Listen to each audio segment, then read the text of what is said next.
बायकांच्या मनात नक्की काय चाललेलं असतं त्याचं उत्तर ज्यांना सापडलंय ते आज येत आहे. त्याच्यामुळे हा एपिसोड बघणं मस्त आहे.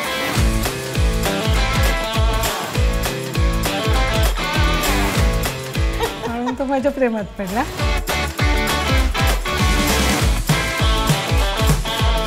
या मुलीला पटवून दाखव.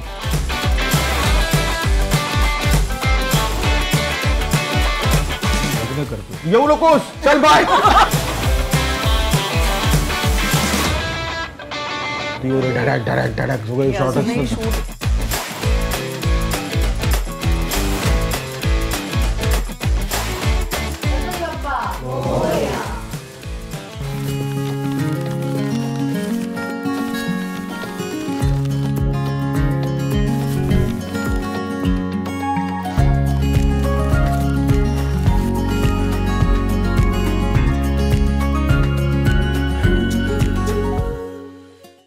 नमस्कार, मी रुजुता देशमुख.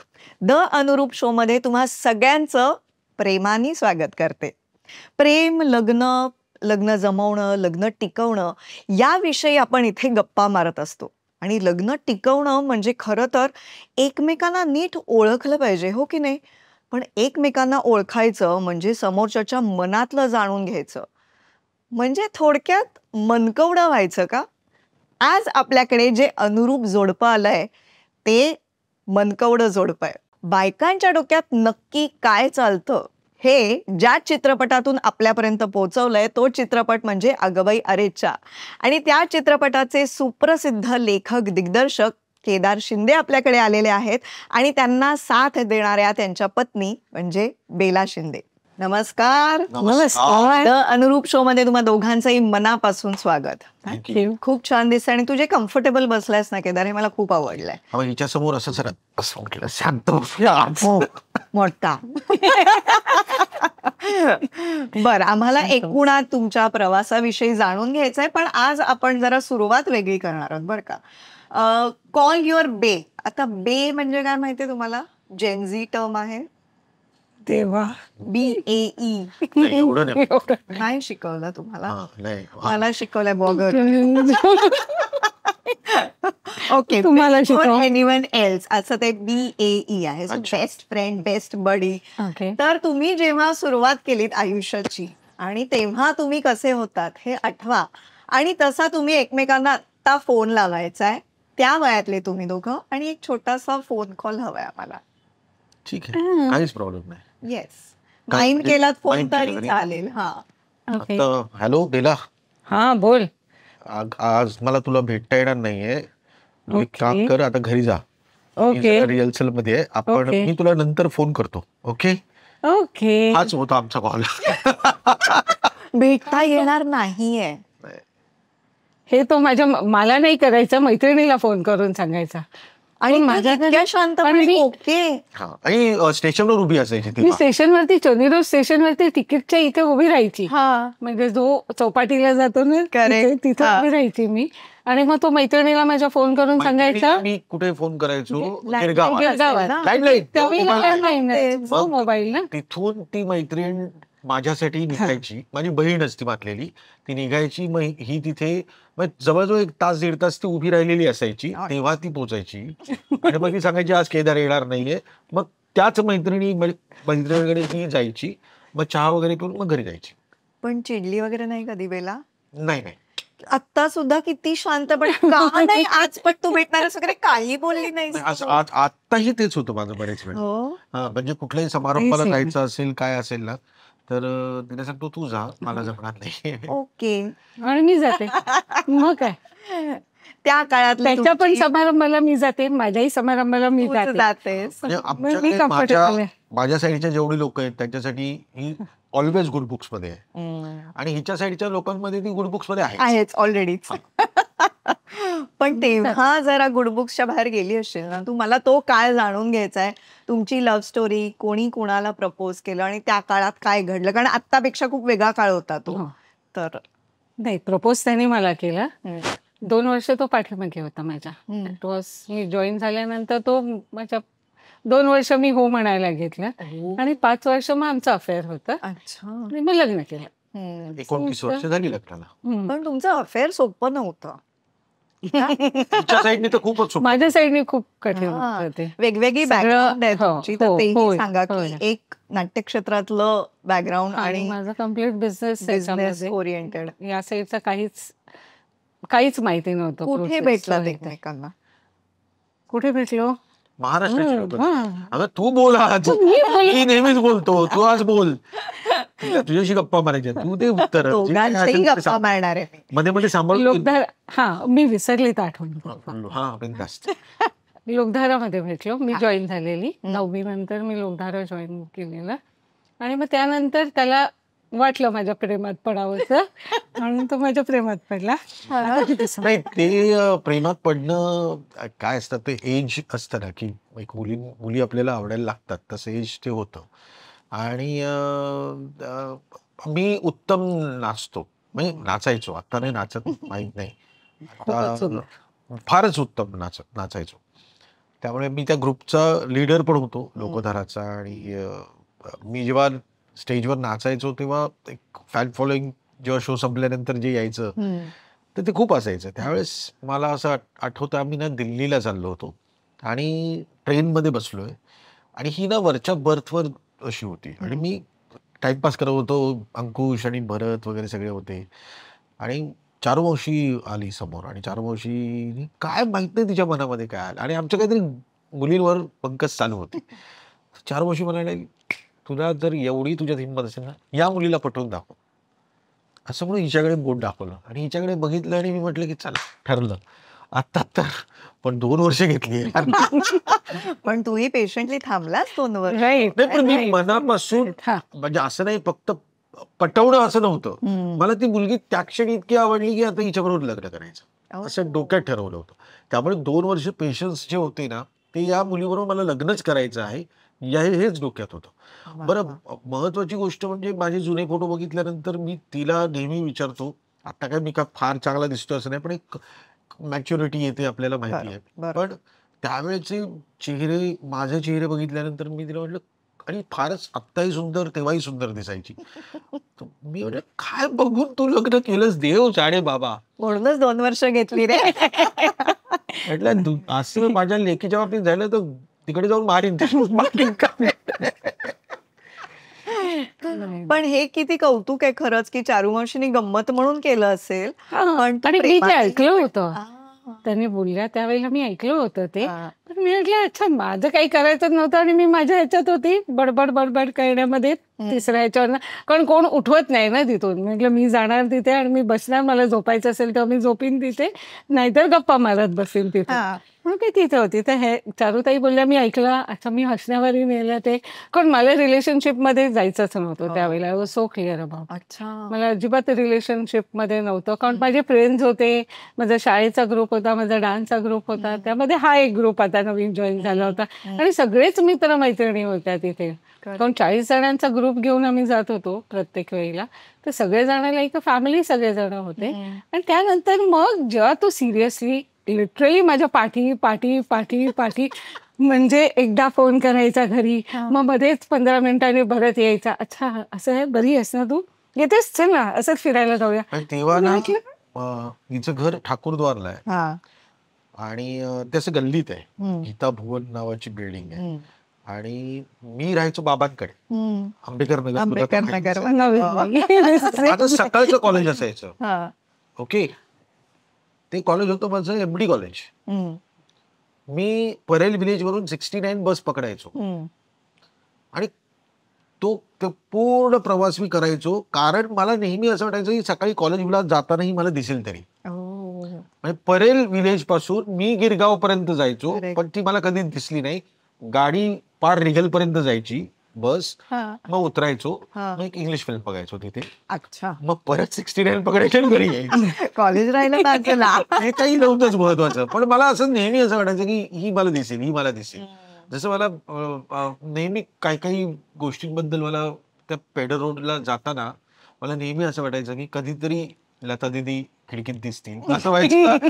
तसं की अरे नाही केदार वगैरे नाही, पण कधीतरी आपल्याला असं एक असतं ना की आपण ज्यांना मानतो ते असे, खरं. आणि ते नॉर्मल आहे घर. हो. असं नाही की ते काहीतरी मोठे मोठे त्यांनी काहीतरी भिंती बांधल्या आहेत असं काही पण नाही. तिथून जाताना हा फील कळते, येतो सगळ्यांनाच त्यांच्या होतं. बाबतीत. हो. बाबा- नंतर मला फक्त हिच्याबद्दलच तो फील होतो. अरे बेला.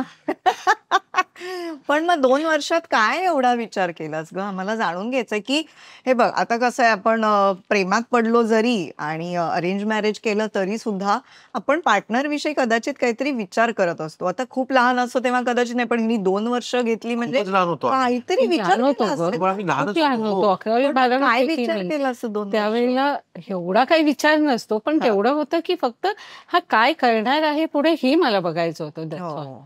कारण नुसतं तो विचार माझ्यासाठीही होता की मी पुढे काय करणार आहे, तसंच ह्याच्यासाठीही तोच विचार होता की हा पुढे काय करणार आहे म्हणून. हम्म. तर त्याचं कुठल्या वेळी त्याला जायचं आहे काय आहे ते मलाही तेवढी अक्कल नव्हती त्या ह्याच्यामध्ये. 11वी 12वी मध्ये आपण जाऊन जाऊन कुठपर्यंत जाणार, Correct. अच्छा हा नोकरी करेल किंवा कुठेतरी कामाला लागेल हेच असतं ना. हम्म. म्हणून मग मी तेवढा विचार केला होता. पण ह्यांनी जो वेळ एकांकिका करणं, त्यांचं रिहर्सल हे ते सगळं माझ्यासाठी पण नवीन होतं. हम्म. सो ते मी पण बघत त्याच्याबरोबर म्हटलं हा करतोय तो, मग त्याला ते प्राइजेस मिळणं वगैरे ते आम्हाला शोला गेल्यानंतर कळायचं की एवढे अवॉर्ड्स मिळाले, ते मिळाले, सगळेजण बोलायचे त्यावेळेला कळायचं की अच्छा यांचं असं असं चालू आहे. So that was it. तिथपर्यंत मी त्याच्याबरोबर होती आणि त्यानंतर मग मी त्याला हो बोलली जेव्हा मला कळलं की अच्छा हाच मार्ग तो आता हे करणार आहे की इथे पण नाही जाणार तिथे पण नाही, हे आता कन्फर्म केलेलं आहे त्यांनी. हो, आणि पण त्याचं त्याची प्रक्रिया फार वेगळी आहे पण हा. अच्छा, प्लीज सांगा आम्हाला. म्हणजे मार्च मध्ये आम्ही भेटलो हम्म. आणि आमचा मध्यस्थी अंकुश होता अच्छा. सगळ्या गोष्टींमध्ये. हम्म. अंकुश, भरत, बघा, हम्म. संतोष पवार हम्म. ही सगळी गँग माझी खूप अरुण पण होता त्यामध्ये. हा, हा. ते सगळे असे ते करायचे. सपोर्टला होते. पण अंकुश नेहमीच, कारण अंकुश खूप जवळचा आहे माझा. आम्ही एकाच वयाचे आहोत तिघही, हम्म. मी, अंकुश आणि ही पण. त्यामुळे जास्त आमचं कॉन्व्हर्सेशन असायचं या बाबतीतलं. हम्म. तर आम्ही मार्चमध्ये भेटलो आणि मार्चमध्ये भेटल्यानंतर आम्ही ती मला हो म्हणाली हम्म. आणि I was very happy. Hanging गार्डनला आम्ही गेलो होतो. राईट. तर घरी आलो आणि नंतर ती मला नाही म्हणाली परत. हा, मला काय कळेच ना. मग पुढचे एक 15 दिवस, आणि तेव्हा मोबाईल्स वगैरे नव्हते ना. करेक्ट. हो. त्यामुळे फक्त जे काय आहे landline. ते लँडलाईन, आणि मग लोकधनाच्या शो मध्ये आली तरच. हम्म. पण ते त्यावेळेस उत्तर तिने मला दिलं की मला नाही करायचं. मी तोपर्यंत असं होतं की अरे यार हे काय पद्धत आहे. 2 वर्ष मी मागे आता हो म्हणाली आणि परत नाही म्हणते. मग परत अंकुश यांनी सगळ्यांनी सपोर्ट केला आणि मग तो दिवस उजाडला ज्या दिवशी मी तिला पुन्हा एकदा प्रपोज केला आणि तेव्हा ती हो म्हणाली. अच्छा. आणि आय वॉज व्हेरी हॅपी. तर आम्ही फिल्म बघायला गेलो. प्रेटी वुमन नावाची फिल्म बघितली आणि मग जेवलो पण आम्ही. आणि मी खुश होतो कारण आता फायनली ती हो म्हणाली. मग ही गिरगावात गेली. आम्ही चर्नी रोडवरून ट्रेन पकडली मी आणि अंकुशनी. आम्ही दादरला उतरलो. दादर ईस्टला उतरल्या तिकडे एक इराणी चहावाला आहे आणि त्या इराणी चहावाल्याकडे गेलो. बनमस्का आणि चहा असं खाताना मी अंकुशला म्हटलं वाट लागली. तो म्हणाला काय झालं. म्हटलं आता ती हो म्हणाली आहे पण आज 1 एप्रिल आहे. बरं दुसरा कुठलाच मार्ग नाही की परत ती मला एक 9 की 10 तारखेला भेटणार होती. तेव्हा कळणार होतं की पण फायनली तोपर्यंत झालं होतं. पण तसं काही पण हे नव्हतं. ठरून नव्हतं केलेलं. 1 तारीख एवढी माझ्याही डोक्यात. माझ्या लक्षात आयुष्यभर राहिली. त्यामुळे हा. 1 एप्रिल 91ला ती मला हो म्हणाली फायनली. तर तेव्हापासून ते आत्तापर्यंत आम्ही एकत्र आहोत. कमाल. पण मधला काय मग घरी सांगितलं, घरून विरोध होता? माझ्या घरी माहिती नव्हतं. त्यांना काहीच माहिती नव्हतं. त्याच्या घरी माहिती होतं कारण मी लोकदाराला यायची. त्याच्या घरी सगळ्यांना माहिती होतं. दारू मावशीनेच proposal दिलं. म्हणून ते सगळ्या जणांना माहिती झालं. तोपर्यंत मला असं वाटतं की ही लोकधारामध्ये आता येणं पण तिने तसंच कमी केलं होतं कारण तिचं कॉलेज वगैरे सुरू झालं होतं आणि मधल्या कालखंडामध्ये ती लोकधारामध्ये फार येऊन जाऊन असायची. पण आमच्या घरी काहीच प्रॉब्लेम नव्हता. त्यांच्या घरी तर पत्ताच नव्हता. त्यामुळे जे काही भेटायचं होतं ते कॉलेजमध्ये जाऊन भेटायचं. म्हणजे विल्सन कॉलेजला समोरच्या बस स्टॉपवर उभं राहायचं आणि मग तिला भेटल्यानंतर मग एक राऊंड वगैरे मारल्यानंतर ती तिच्या घरी, मी माझ्या घरी. मग हळूहळू एक पहिल्या वर्षामध्ये तो एक उत्साह जो असतो त्याप्रमाणे तो उत्साह होता. आणि नंतरचा उत्साह होता, हॅलो मी येत नाहीये प्लीज. ओके. हा. अशी 5 वर्ष काढली तिने माझ्यावर. बापरे. आणि हे सगळं लपून छपून भेटणं या हो 5 हो वर्षात. हो हा म्हणजे ह्यांच्या घरात त्यांनी कोणच पकडलेलं नाही. माझ्या कोणालाच माहिती नव्हतं, कोणालाच नाही. पण मग कोणालाच पकडले माहिती गेला नाही. नाहीत म्हणजे मित्रांची मदत होती का कसं, कोणी कशी मदत, कसं म्हणजे 5 वर्ष कळलं नाही? हा, कारण आम्ही फिरायचो त्यावेळेला आमचेच माझ्या मैत्रिणी असायच्या किंवा त्याचे कोण असतील मित्र ते होते त्यावेळेला. नाही, पण आम्ही त्याच तिचं वेगळंच आहे. म्हणजे असं आजही हम्म. म्हणजे असं ती कधी खांद्यावर पण हात ठेवून देत नाही. आम्हाला नाही आवडत खांद्यावरती हात ठेवलेला, आता हात असं घालून वगैरे त्यात चढले तसं नाही चालायचं. त्यामुळे मला नाही आम्ही आवडत. नेहमीच जेव्हा चाललो ते डिस्टन्स ठेवूनच चाललो. त्यामुळे लोकांना बघताना असं वाटत वेगवेगळे चालतायत. हा. त्यामुळे असं आम्ही एकमेकांच्या प्रेमात पडलोय. आणि फक्त एकच आहे की आम्ही भेटलो तर आम्ही फिल्म्सच बघितले. हम्म. आम्ही जास्तीत जास्त फिल्म्स बघितल्या. हो. पण आणि बरं तेव्हा मी फिल्म करणार वगैरे असलं काही नव्हतं. काहीच नाही.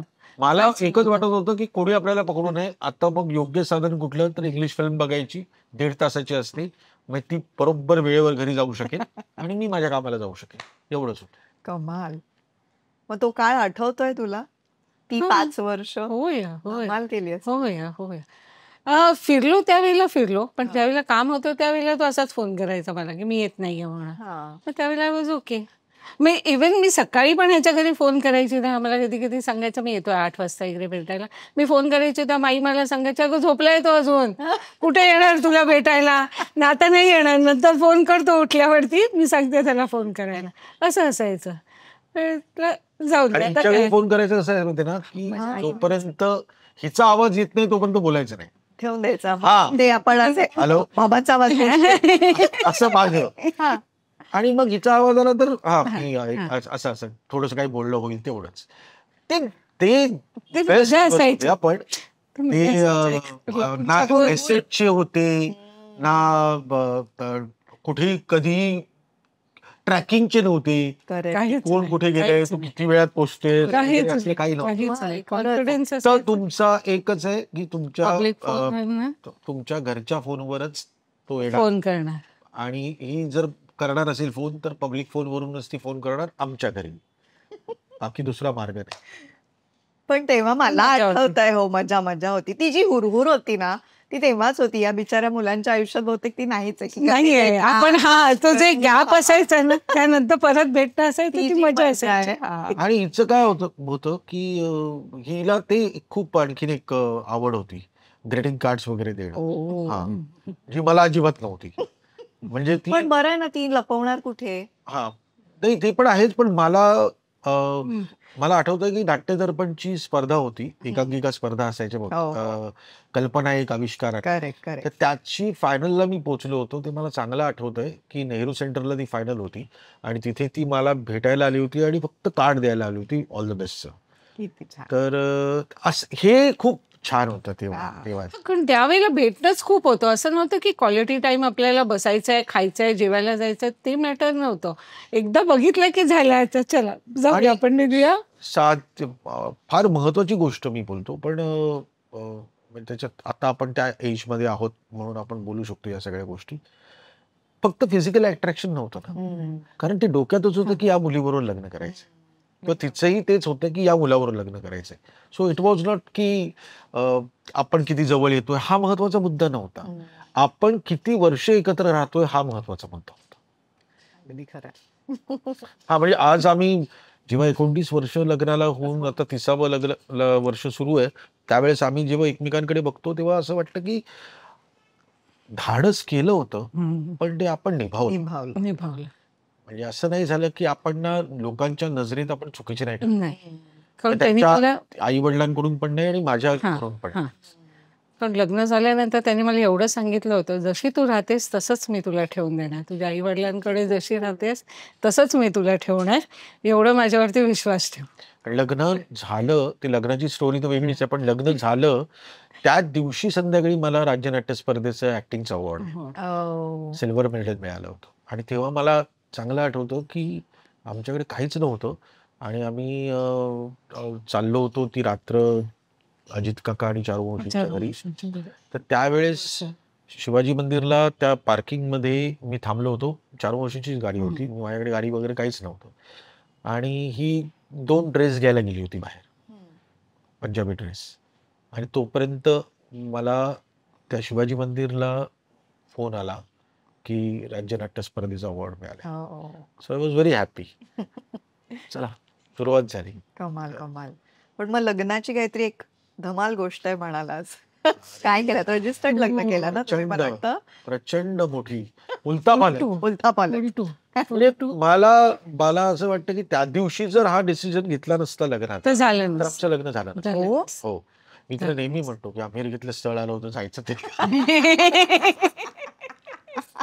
तुला कोणी छळलं हा. म्हणजे म्हटलं कुठे तू मुंबईत राहिलीस, हिला खूप असं जरा थंड हवेचं ठिकाण खूप आवडतं. तर म्हटलं बघ अमेरिकेत असतीस आज, मी आपल्या इकडे पोवत तुला ठेवलंय. पण तो अख्खा दिवस वॉज तो आणि त्याच्यानंतरचे 2 दिवस, हे 3 दिवस माझ्या आयुष्यातले खूप महत्वाचे होते. 9 मे 96 आम्ही लग्न केलं.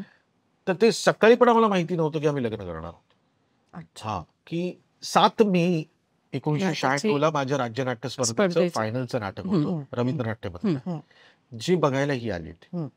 आणि इंटरव्हल पर्यंत ही होती तिथे आणि इंटरव्हलला ती मला भेटायलाच नाही आली आतमध्ये. आणि मी माझ्या मित्रांना विचारत होतो की काय झालं, बेला नाही आली आतमध्ये? नाही, ती म्हणाली तुला डिस्टर्ब नको, तू कर कर कर कर. तर संपलं नाटक. संपल्यानंतर पण बेला नाही भेटायला आलीये.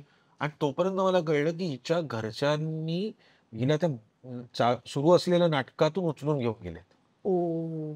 आणि बहुत माझं टेन्शन आलं की आता हिला संपर्क कसा साधायचा. त्यात 7 तारखेला हे मी तुला सांगतोय, आयुष्यात 8 आणि 9 ना मला शूटिंग मिळालं ऍक्टर आणि स्टुडिओ मध्ये माझं शूटिंग होतं. ते काम कोणाबरोबर होतं, तो लक्ष मामा. त्यामुळे लक्ष मामा आपल्याबरोबर काम करणार याचा एक आनंद होता.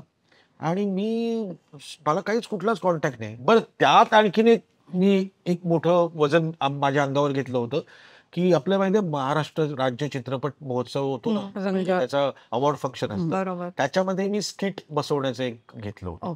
ते 12 मेला होतं. म्हणजे 7 तारखेला हे झालं माझ्या आयुष्यात, 8 तारखेला मी शूटिंगला, आणि मग हिचा कुठलाच हे नव्हता कॉन्टॅक्टचा. माझ्याकडे तेव्हा पेजर होता. तर त्या पेजरवर मग तिचा मला निरोप आला. मग मी हिला फोन केला आणि मी तिला सांगितलं संध्याकाळी 8 तारखेला तू ये, माझी प्रबोधनकार ठाकरे शिवडीला रिहर्सल, आपण बोलूया. मग मी 8 तारखेला शूटिंग केलं. मी शूटिंग मध्ये माझं लक्ष नव्हतं. तर मला लक्षमाने विचारलं काय आलं रे, काय आलं, काय काय काय प्रॉब्लेम काय. म्हटलं असं असं झालंय. आणि बरं ठीक आहे चल तू लक्ष दे. मग मी संध्याकाळी रिहर्सल आली आणि तेच की आपण हे सगळं थांबूया. 5 वर्षाचा आमचा अफेअर वगैरे या सगळ्या गोष्टी आपण आत्ताही थांबूया. तर मी तिला तिथेच विचारलं तू माझ्याशी लग्न करणार का. तो उद्या करायचा आपण लग्न. तर ही म्हणाली की ठीक आहे. मी म्हटलं सकाळी 9 वाजता घरी ये बाबांकडे. आणि मी हिला पाठवलं आणि मी आपली रिहर्सल करत बसलो. दुसऱ्या दिवशी सकाळी माझं शूटिंग आहे. त्या रात्री मी लक्षमामाला फोन केला की लक्षमामा असं असं झालंय आणि मी उद्या शूटिंगला येऊ शकत नाही. तो म्हणतो काही वेळ आहेस का, कंटिन्युटी आहे ना, मी लग्न करतोय, येऊ नकोस, चल बाय. मग तिथून तर मला रजा मिळाली होती. 9 तारखेला ही सकाळी 9 वाजता बरोबर माझ्या घरी आली. मी बाबांसमोर हिला बसवलं शाहिरात समोर आणि मी सांगितलं की आम्ही लग्न करायचं ठरवलंय. कधी आज. म्हटलं हो. हिला बाजूला घेतलं. तू बाहेर जा. हिला विचारलं तुला खरंच करायचं लग्न. ती म्हणाली हो. ठीक आहे करूया. मग तोपर्यंत मी अंकुशला बोलवलं होतं. भरत ऑल द बेस्टच्या दौऱ्यावरून सकाळी बॅग ठेवली होती त्यांनी. त्याला फोन केला घरी की असं असं आहे, लग्नाला ये. मग सगळे तयार होऊन आले. आता प्रॉब्लेम असा होता हिचं ना बर्थ सर्टिफिकेट, स्कूल लिव्हिंग नाही, काहीच नाही. मग अंकुश चौधरी यांना जबाबदारी देण्यात आली की हिला घरी घेऊन जा आणि हिच्या बरोबर परत ये. मग अंकुश हिच्या घरी गेला गिरगावात बिल्डिंगच्या खाली थांबला आणि वर जाताना हिला फक्त म्हणाला परत येशील ना प्लीज. ती वर गेली. वर काय झालं ते ती सांगेल, पण ती सर्टिफिकेट घेऊन आली. मग आम्ही बँड्रा कोर्टात गेलो. त्याच्यात माझ्या वडिलांचा एक महान विनोद होता. म्हणजे मी आजोबांकडे वाटलो ना, त्यामुळे मी माझ्या पप्पांशी आमचा संवादच नाही, म्हणजे आजही नाही. म्हणजे तू जर अगं अरेच्या बघितलं ना, तर दिलीप प्रभावळकरांचं जे कॅरेक्टर आहे ना, ते माझे वडील आहेत सेम. म्हणजे ते फार असं कमी बोलतात ते. कमी कमी म्हणजे हो नाही एवढंच. हा, म्हणजे फक्त बस त्यांना हसवा आणि बक्षीस मिळवा. मी एवढे विरोधी नाटकं वगैरे करत असेल पण नाही. तर त्यांना मी फोन केला 11च्या दरम्यान, ही जेव्हा गेली होती, आणि मी त्यांना म्हटलं पप्पा मी लग्न करतोय. ठेवला. म्हटलं अरे वडिलांना मी सांगितलंय. थोडा वेळ परत फोन वाजला. वडील होते. एक नंतर कर. तोपर्यंत त्यांनी कॅलेंडर तेवढ्यात मग आम्ही बँड्रा कोर्टात जाऊन लग्न केलं. भरतनी हिचा भाऊ म्हणून सही, अंकुशनी आमचं सगळ्या पद्धतीने आमचं लग्न लावण्यासाठी मदत, तयारी वगैरे. चारवशीचं मंगळसूत्र तिने घातलं. आमच्या घरी माईची साडी होती, ही नेसली, कारण काहीच नव्हतं. अशा पद्धतीने बरं ते झालं. आता ती रात्र, कारण पळून जाऊन लग्न केलंय आता, तर काय तिचे घरचे तर शोधणार. तर मग काय करायचं, तर चारुमावशीकडे जायचं. मग अजित काका आणि चारुमावशीच्या बंगल्यावर आम्ही वर्सोवायला गेलो. माझ्या आयुष्यातली पहिली रात्र लग्नाची. ही 5 वर्ष अफेअर असलेला माणूस पुन्हा एकदा त्याच मुलीला मी तुला आयुष्यभर सांभाळेन हे पटवून देण्यामध्ये जी माझी रात्र अख्खी घालवली आहे. कारण ही फक्त बाबा, माझे बाबा म्हणून रडत होती. तो सेम सीन यंदा कर्तव्य, सेम सीन आहे.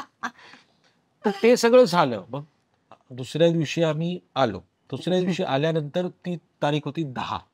मग हिला सांगितलं मॅडम आता मला सोड, 10 आणि 11 2च दिवस आहेत, मला तालीम करायला पाहिजे. 12 तारखेला ते फंक्शन मी घेतलेलं आहे. त्यामुळे ही घरी मी आपल्या तालमी करतोय, सगळं झालं. 12 तारखेला चित्रपट महोत्सवामध्ये ते सगळं झालं, तेव्हा हिला घेऊन गेलो होतो मी. बाकायदा साडी वगैरे, पिवळ्या रंगाची साडी दिसून आली. चांगली आठवण्याचं कारण काय, तेव्हा शासन आपल्याला ताजमध्ये पार्टी द्यायचं मराठी सगळ्या कलाकारांना.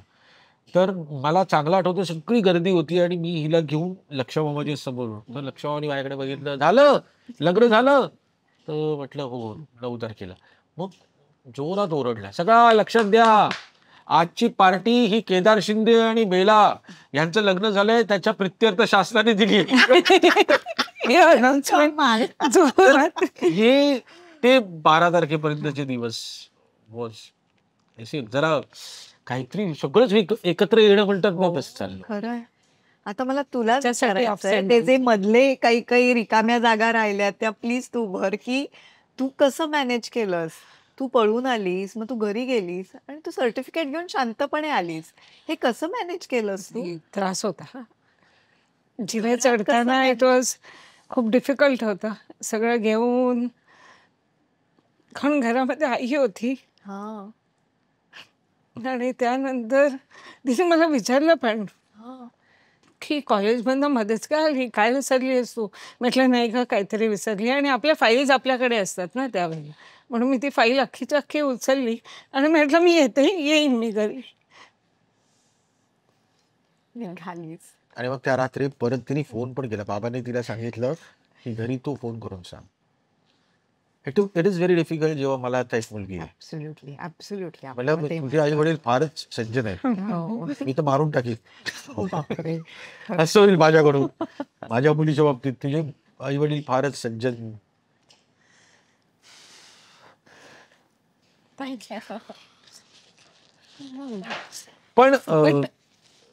पण हे प्रेम आहे यार केदार. नाही प्रेम आमचं आहे, पण समजूतदारपणा त्यांचा आहे ना. आमचं प्रेम आहे. बरं, कुठलाही आई बाप आपल्या मुलीचं वाईट व्हावं हा विचार नाही. तो नेहमीच हा सिक्युअर कशी राहील माझी मुलगी हा विचार असेल. आणि तेव्हा मी सांगतो ना, मी काय आता काही फार झेंडे रोवले तसं नाही माझं म्हणणं, पण तेव्हा मी काहीच करत नव्हतो. आणि तेव्हा आपल्या क्षेत्रातून पैसे काहीच येतील हा असं काही राईट हे नव्हतंच माहितीच ना रे. नव्हतं ना हाऊस म्हणून की काय असतं म्हणजे ते. फक्त नाटक आणि सिनेमा. सिनेमात तर चान्स नाही. Right. नाटकात म्हणजे मी मुळात राज्यनाट्य स्पर्धा करतोय.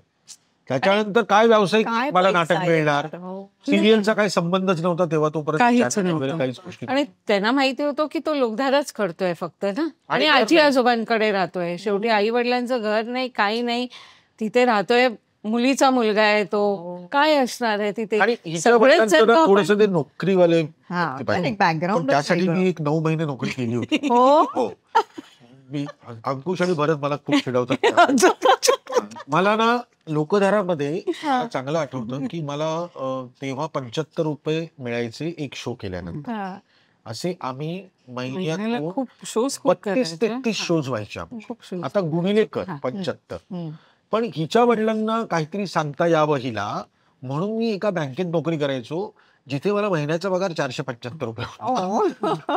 आणि मला नेहमी बरं ते बँकेत काय इंटरेस्ट जाणार आहे, पण मला खास नाही त्यांनी करायचं. बीएसटीच्या काउंटरवर ठेवलं हा. होतं. अच्छा. ते बिल चेक करतात हा, ना, हा. घेतात ना, बिल पे करायला येतात, तर ते मी सगळं करायचो. तर एवढा माझं ऍब्सेंट माइंडेड असायचो मी माझ्या कामामध्ये की नेहमी माझ्या पदरचे जास्त पैसे मी बँकेत द्यायचो. कारण का पण ते टॅलीच होत नसेल. फक्त हिच्या वडिलांना बरं वाटावं की आमचा जावई कुठे आहे, बँकेत काम करतो, असं मी 9 महिने करण्याचा प्रयत्न केला. आणि मी हिला म्हटलं नाही काही जमत. होतंय. तो नाही. हे माझ्याकडून प्रांत नाही. माझा नाही. म्हणजे मला त्या बँकेच्या नोकरीनंतर मला असं वाटतं की मागच्या वर्षी मी पुन्हा एकदा एक नोकरी केली वायकॉम 18 मध्ये. हा. त्याच्या मधल्या कालखंडामध्ये मी कधी कुठल्या ऑफिसमध्ये नोकरी काहीच- करण्याचं काय मला काहीच काहीच संबंध नाही. नंतर एकदा हुतात्मा चौक आहे ना, तिथे एक हॉटेल आहे. हम्म. त्या हॉटेलमध्ये पण मी हो? मॅनेजर हा. राहिले. तेव्हाच तेव्हा त्या दरम्यान त्या 5 वर्षामध्ये आपण वेगवेगळे विविध गुणदर्शन आपले- हा. विविध गुणदर्शन आपले जे सुरू असतात. मग मग मी आणि- भाजीचा धंदा वगैरे बऱ्याच पण त्यांचा. मी भाजीचा धंदा पण हा. टाकला. की घरच्यांना पण कळावं की काहीतरी करतायत म्हणून हे, की अदर दॅन नुसतं एकांकिका नाही करत आहे, हे पण करतायत. पण हे नाही म्हणत होतो. मी तिला सांगितलं की हे माझ्याकडून नाही होत. टेम्परमेंटच नव्हतं त्यांचं अजिबात काय नाही. ते वेगळंच एक असतं. कमाल कमाल. त्यानंतर मग पण मी तर तेच सांगते ना, जी माझ्या आई वडिलांना माहिती नव्हतं, जेव्हा त्यांना पटलं की हा काय करतोय, कसा आहे, मेन म्हणजे हे सगळं त्यांनी जवळून माझ्यानंतर माझ्याकडनं त्यांना करण्यात आलं, किंवा माझ्या बरोबर ते असल्यामुळे त्यांना समजलं हा कसा आहे. त्यानंतर ते वॉज व्हेरी हॅपी. वा. खूप खूप खूपच. म्हणजे आता तिची एक तर आत्या होती ठाण्याची, हा. त्यांच्या मध्यस्थीने आमचं आम्ही तिथपर्यंत पोहोचू शकलो. हम्म. आता पहिली 2.5 महिन्यानंतर मी हिच्या घरी वडिलांना आणि आईला भेटायला गेलो. गेले. आई तर बाहेर यायच ना, किचन मध्येच होती. वडील बोलले माझ्याशी, पण ते असं बोलले की तुम्ही असं करायला नको होतं. तेव्हा मला आठवत नाही मी काय बोललो, पण मला चांगलं आठवतं की जेवण वगैरे दिल्यानंतर मी जेव्हा निघालो आणि सासू माझी उभी होती आणि मी असं पाया पडायला गेलो, तर 3 पावलं मागे गेले ते आपल्याकडे ते तेव्हा क्योंकि सास भी कभी बहुतीवर धडाक धडाक धडाक सगळे अजूनही शूट केलं जातात गोष्टी. ते- म्हणजे बघ प्रेक्षकांना असं वाटतं बऱ्याच वेळा Right, की की हे हे दाखवलं घडलेलं आहे. आहे. हा. पण हे घडलेलं असतं. माझं असं मी तिला म्हटलं की एक दिवस तर असा येईल ना, ती 3 पावलं पुढेच येईल. म्हणतात आता खूप वा वा. तर तोच लाडका. लाडका आहे. मग काय. लाडका लाडका लाडका असं नाही. लाडका झालास तू. मला मला म्हणजे आमचे कुठलेच डिमांड शो नव्हते ना. हम्म. काय म्हणून काय की असणार? काहीच घेऊन नाही आली घरात हो. ना मी माझ्या आजी आजोबांकडून काही काहीच घेतलं. नाही. आम्ही जो काही संसार आत्ता निर्माण केलाय हा आम्ही दोघांनी मिळून केलाय. त्यामुळे या घरात आमच्या चमचा पण आमचा आहे. Right, खरं आहे. जे म्हणजे काय उभं केलंय ते शून्यापासून आणि आजही सगळं. आजही सगळं. कुठली गोष्ट घेताना 10 वेळा त्या गोष्टीचा हा. विचार होतो की आपल्याला ही गोष्ट पाहिजे का. Right. नुसतं आता पैसे आपल्याकडे येत आहेत म्हणून आपण ही गोष्ट घेऊया असं नाही. नाही. नाही. पण ही सवय त्यावेळेपासून लागली. ज्या खूप छोट्या सवयी आहेत लग्न झाल्यानंतर नवरा बायकोनी कसं राहायला हवं याविषयीच्या, हम्म. त्या ती बोलेलच. Yes. पण हिच्यामुळे एक शिस्त लागली. हम्म. माझ्या पण आयुष्याला एक शिस्त लागली. एकतर आमच्या घरामध्ये खूप ही असे सगळं कॅल्क्युलेटेड आहे. हो. म्हणजे हिला कुठलाही पसार आवडत नाही. म्हणजे मला ही आत्ता मी काहीतरी गोष्ट घेतली आणि मग समजा हा टिश्यू पेपर इथे टाकायचा झाला तरी मी 10 वेळा विचार करतो की इथे नको टाकायला, तिचं लक्ष जाणार. पण याच्यानी एक आयुष्याला शिस्त लागते ना, प्रश्नच नाही. ते खूप आता जाणवतं. दुसरं, छोट्या छोट्या गोष्टी करण्याची सवय आहे. म्हणजे हे बघ, आता या दरम्यान पण ना आपल्याला पैशांची निकड लागतेच आणि आपल्याला कळतं. म्हणजे कधी कळलं जास्त तुला? मला असं वाटतं लॉकडाऊन कुठून पैसा बाहेर आला ना तेव्हा ते मला पण माहित Saving नव्हतं. करणं isn't it? ते तर मस्त आहे आणि ते सगळ्याच बायका करतात असं मला वाटतं. फक्त सांगत नाही ते. प्रत्येकाची कला वेगवेगळी असते. मग ते सेव्हिंग केलेले त्यावेळेला उपयोगी पडतात ना. किंवा हिला खरंच कुठेतरी गरज पैसे असते दिले. त्यावेळेला व्यवस्थित ते उपयोगी पडतात. मग त्यावेळेला आपल्याला टेन्शन घ्यायची गरज नसते ना. हिला पैसे दिले की थोड्या दिवसांनी विचारलं तर अरे संपले किती, हा, तर कुठे ते संपले चुकतात द्यायची काय? नाही त्याला. ते ठेवलेले ते असतात. बरोबर राईट, ते ठेवले. ठेवलेलं असायची किंवा कुठेतरी इन्व्हेस्ट करायचे किंवा काहीतरी त्याचा एक विचार करून ठेवायचा त्याचा की हा, म्हणजे असं त्याच्यामध्ये काही- असं केल्यानंतर काही मग खूप काही केलेलं नाहीये, हा. बट संसार कसा करावा याचं शिकवण त्यावेळेस कदाचित काही नसताना जे मिळालंय ना, त्याच्यामुळे आता असताना कमी पैशांमध्ये कसा करायचा ते त्यावेळेला शिक. आणि हे मलाही आता शिकून घ्यायचं आणि आमच्या प्रेक्षकांनाही शिकून घ्यायचंय. पण तुमच्या जुन्या आठवणींमधून आपल्याकडे एक आठवणींची सफर आपण करतो. तुमचेच काही फोटोज आहेत जे मी तुम्हाला दाखवणार आहे आणि त्याच्या गोष्टी तेव्हा काय घडलं होतं हे मला तुमच्याकडून जाणून घ्यायचंय आणि मग आपण लग्न आणि त्याच्या पुढचा तुमचा प्रवास हे जाणून घेऊया. हा 91ला हा. आम्ही जागतिक मराठी संमेलन होतं मॉरिशसला. मॉरिशसला तिथे जात आम्ही असताना लोकधराचा प्रयोग केला. जात असतानाच नाही, आई येतानाच. येतानाच आहे. कारण त्याचं कारण हा, असं येस, आहे, हा ड्रेस घेतला होता मी तिथून मी तुझ्या पैसे घेतला होता. तुझ्या पैशाने बोलली ना मी. जरा बोलून तर दे ना. तर 91ला आम्ही येत होतो आणि तडफडत होतो की सीट्स अशा मिळाव्यात की आम्ही शेजारी शेजारी येऊ. कारण बाबाबाई नाही, बाबाबाईंच्या सीट कुठे? अच्छा, तिथे नाहीये ना, मग आपण पाठीमागे जाऊया. बरोबर बिलाच्या या साईडला अंकुश आहे. हा, तिथे तो नाही. बसलेला. आणि हा आमचा मित्र आहे राजेश शिंदे हा, नावाचा, त्यांनी त्याने काढलेला काढलेला. फोटो. तू बघ ना यार, Right. तू बघ किती कसा. गोड. आणि हा ड्रेस मी तुला खास तिथे हा, घेतला तिथे मॉरिशसला घेतला होता. कारण आम्हाला तिथून ना त्या गव्हर्नमेंटने आम्हाला पैसे दिले होते ऍज अ हे म्हणून. आम्ही खूप छान प्रयोग छान केले झालं होते म्हणून. म्हणून. किती त्यांनी गोड. आम्हाला, म्हणून ते आमच्याकडे पैसे राहिले होते. नाहीतर एवढे कुठे आपण पैसे घेऊन जाणे. त्यांच्याकडे आणि आल्यानंतर पूर्ण मग dress शॉपिंग खरेदी केली म्हणजे- सगळ्या जणांनी. हा, मग त्यावेळेला तो मला, मी तुला ड्रेस घेतो, तर दॅट वॉज किती गोड. मस्त पण आहे का ग तू अजून? आहे माझ्याकडे अजूनही हा ड्रेस आहे घरी. ठेवलायस तू? येस. So sweet. फारच किती प्रेमाने बघतोय बघ केदार. ओ सणाचं आहे. आई गं. किती वर्षांची होती सना? अगदीच. हल्ली असेल. सव्वा हा, वर्षाची होती. राईट. लहान असतानाच आहे. सव्वाच वर्ष. हा, मला वाटतं की आम्ही अप्पाबाईमध्ये नवीन आपण, घरी हा, 804 मध्ये आम्ही राहिलो. त्यावेळीच आहे हा. तर त्या हॉल मधला आहे, कारण त्याच्या मागे जी हा. ब्लू भिंत आहे ना, Right. ब्लू भिंत मला चांगली आठवते. म्हणजे हे पहिलं नावाने झालेलं घर घेतलं होतं ते होय, त्या घरातला कमाल. फोटो. कमाल.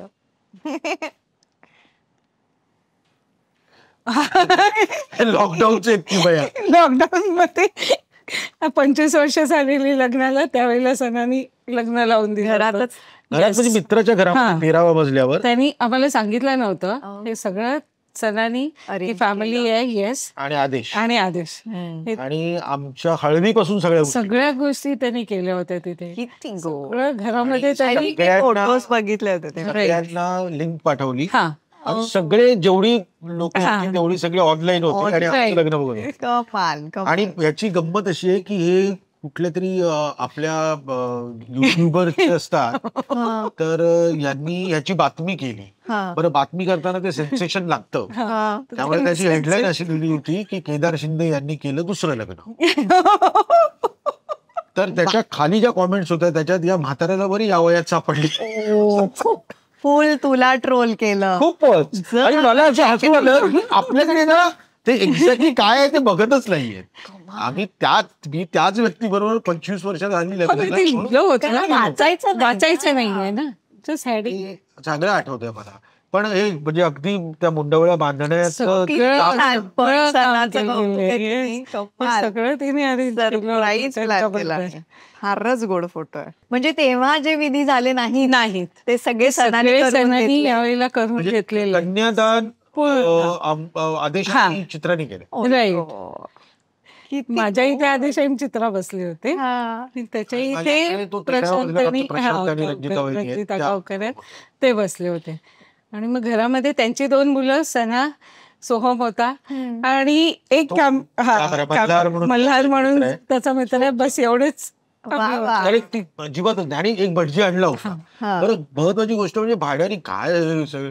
त्यांनी एक राजा राणीची खुर्ची पण आणली होती. त्याच्यानंतर आमचा फोटो सेशन पण झालंय त्या आणि मला घरात सगळं. कमाल.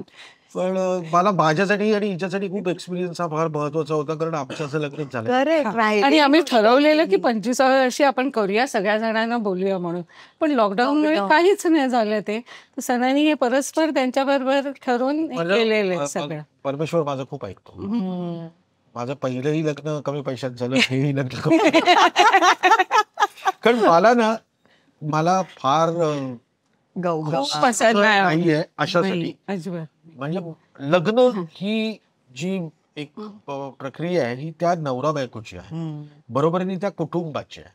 पण आपल्याकडे काय माहिती ना, त्याचा अवडंबर जे माजवलं जात आहे आजकाल, त्याचा मला त्रास होतो. म्हणजे लग्न इव्हेंट नाही होऊ शकत. खरं. आणि दुसरी गोष्ट म्हणजे ती स्पर्धा नाहीये की माझं लग्न किती पैशाने केलं आणि मी त्याचं लग्न किती पैशात झालं त्याच्यापेक्षा मी माझ्याकडे जास्त खर्च करीन. काही स्पर्धा आहे का?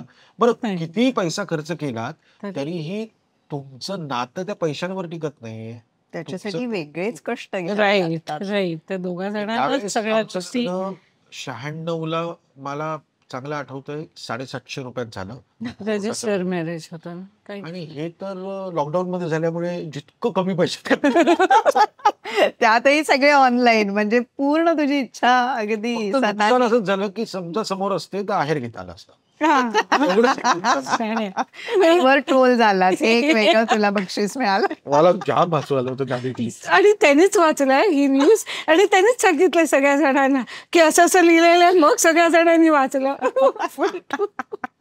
कमाल. आपल्या इथं म्हणजे हो खरंच. हा गणपतीच्या वेळेचा आहे. गणपती गणपती पहिल्या हा दिवशी मी माझ्या मावशीचा मुलगा ओमकार, त्याला एक ती गणपतीच्या 2 दिवसात फोटो काढायची खूपच एक काही इच्छा त्याची प्रबळ असते. प्रबळ असते. आणि त्या हा जो फोटो आहे ना, हा 901 मध्ये हा. राहत होतो तेव्हाचा. त्यावेळेस लास्ट गणपती आहे माझ्या मते 901. 901चा. आणि त्यानंतर आम्ही परत शिफ्ट झालो 2022चा हा फोटो. हा. त्यानंतर मग दुसरीकडे शिफ्ट झालेलो. गणपती तुमच्याकडे आधीपासूनच बसतो की कसं? नाही. तुम्ही काय काय तयारी करता? काय कसं असतं? गणपती 804 मध्ये आम्ही राहतो. हा. हा. आणि जो आधीचा फोटो होता तो. लालबागचा राजा आपल्या एरियात आपल्याला माहिती आहे संतोषकडनं. इव्हेंट्स आहेत त्याच्या. तर तिथे मी दर्शनासाठी गेल्यानंतर मला घर घ्यायचं होतं, पण मला घर मिळत नव्हतं. आणि असं झालं की सण आता मोठी होत होती. म्हणजे आम्ही 99ला त्या बिल्डिंग मध्ये राहिला आणि ही गोष्ट 2009ची. 10 वर्ष त्या घरात काढली होती 1 बेडरूम मध्ये. आता सण मोठी होती, तिला एक स्वतःची एक स्पेस मिळायला पाहिजे. पण मला घर मिळत नव्हतं आणि मला ही नेहमी सांगायची की आपण याच बिल्डिंग मध्ये आपण घर घेऊ. कोण आजूबाजूला बघत होतो पण नव्हते तेवढ्या चांगल्या. आणि पवई मला सोडायचं नव्हतं. बरोबर. रमली आहे ती. मी लालबागला गेलो असताना मी बाप्पाला सांगितलं होतं की माझं घर होत नाही मला, त्यांच्या दोघींच्या मनासारखं. मी कधीच गणपती आणलेले नाहीये, पण मी बसवी. मग 2010ला आमचं घर झालं 901. तर 2010 पासून आमच्या घरी लॉकडाऊन पर्यंत 2020 पर्यंत 20 पर्यंत 10 वर्ष आमच्याकडे लालबागची प्रतिकृती आहे. हो. संतोषकडनंच आहे. संतोष कांबळे जो लालबागच्या राजाची त्याच्याच कडनं. मग ती पीओपीची असायची. मला मीला नेहमी सांगायचं की ना, गणपती आपण ठेवतो 1.5 दिवसाचाच आहे, पण आपण इतकं मनोभाव करतो सगळं. आणि जेव्हा आपण विसर्जनाला जातो तर ती मूर्ती जर विरघळणार नसेल ते बघणं खूप कठीण वाटतं मला. पण लोक सांगायचे की आता गणपती बदलायचं नाही, हाईट कमी नाही करायची, हे नाही करायचं, ते नाही करायचं. काय करायचं? बघ परत बाप्पा कसा आहे, त्यानेच उत्तर दिलं. 2021ला मी जेव्हा संतोषला फोन केला तो बोलला लॉकडाऊनच्या की- वेळेस, तो म्हणाला की यावेळी मी मूर्त्या हा, नाही करत. नाही करत आहे. हा. त्यामुळे कंपल्सरी आमच्याकडे शाडूची मूर्ती यायला लागली. विशाल शिंदे म्हणून आमचा मूर्तिकार आहे लोअर पर्यंतचा, खूप अप्रतिम मूर्ती आणतो, मूर्ती देतो. आणि मग ती पुढची 5 वर्ष म्हणजे आतापर्यंत 16वं 16वं वर्ष वर्ष असेल ह्या आहे. गणपती जेव्हा येईल तेव्हा. हम्म. आणि आता हे दीड दिवस दीड दिवस आता बाकी ओव्हर टू बिला हा, फुल please मजा सांग असते मला. घरामध्ये. फुल मजा असते. सगळं गुरुजी येऊन सगळे सोपस्कार करून पण मजा असते. म्हणजे डेकोरेशन ठरवण्यापासनं ते जेवणापासनं सगळ्या गोष्टी सगळे घरामध्ये असतात. सगळे नातेवाईकांपासनं सगळे मित्रमंडळी सगळेजण घरी येत असतात.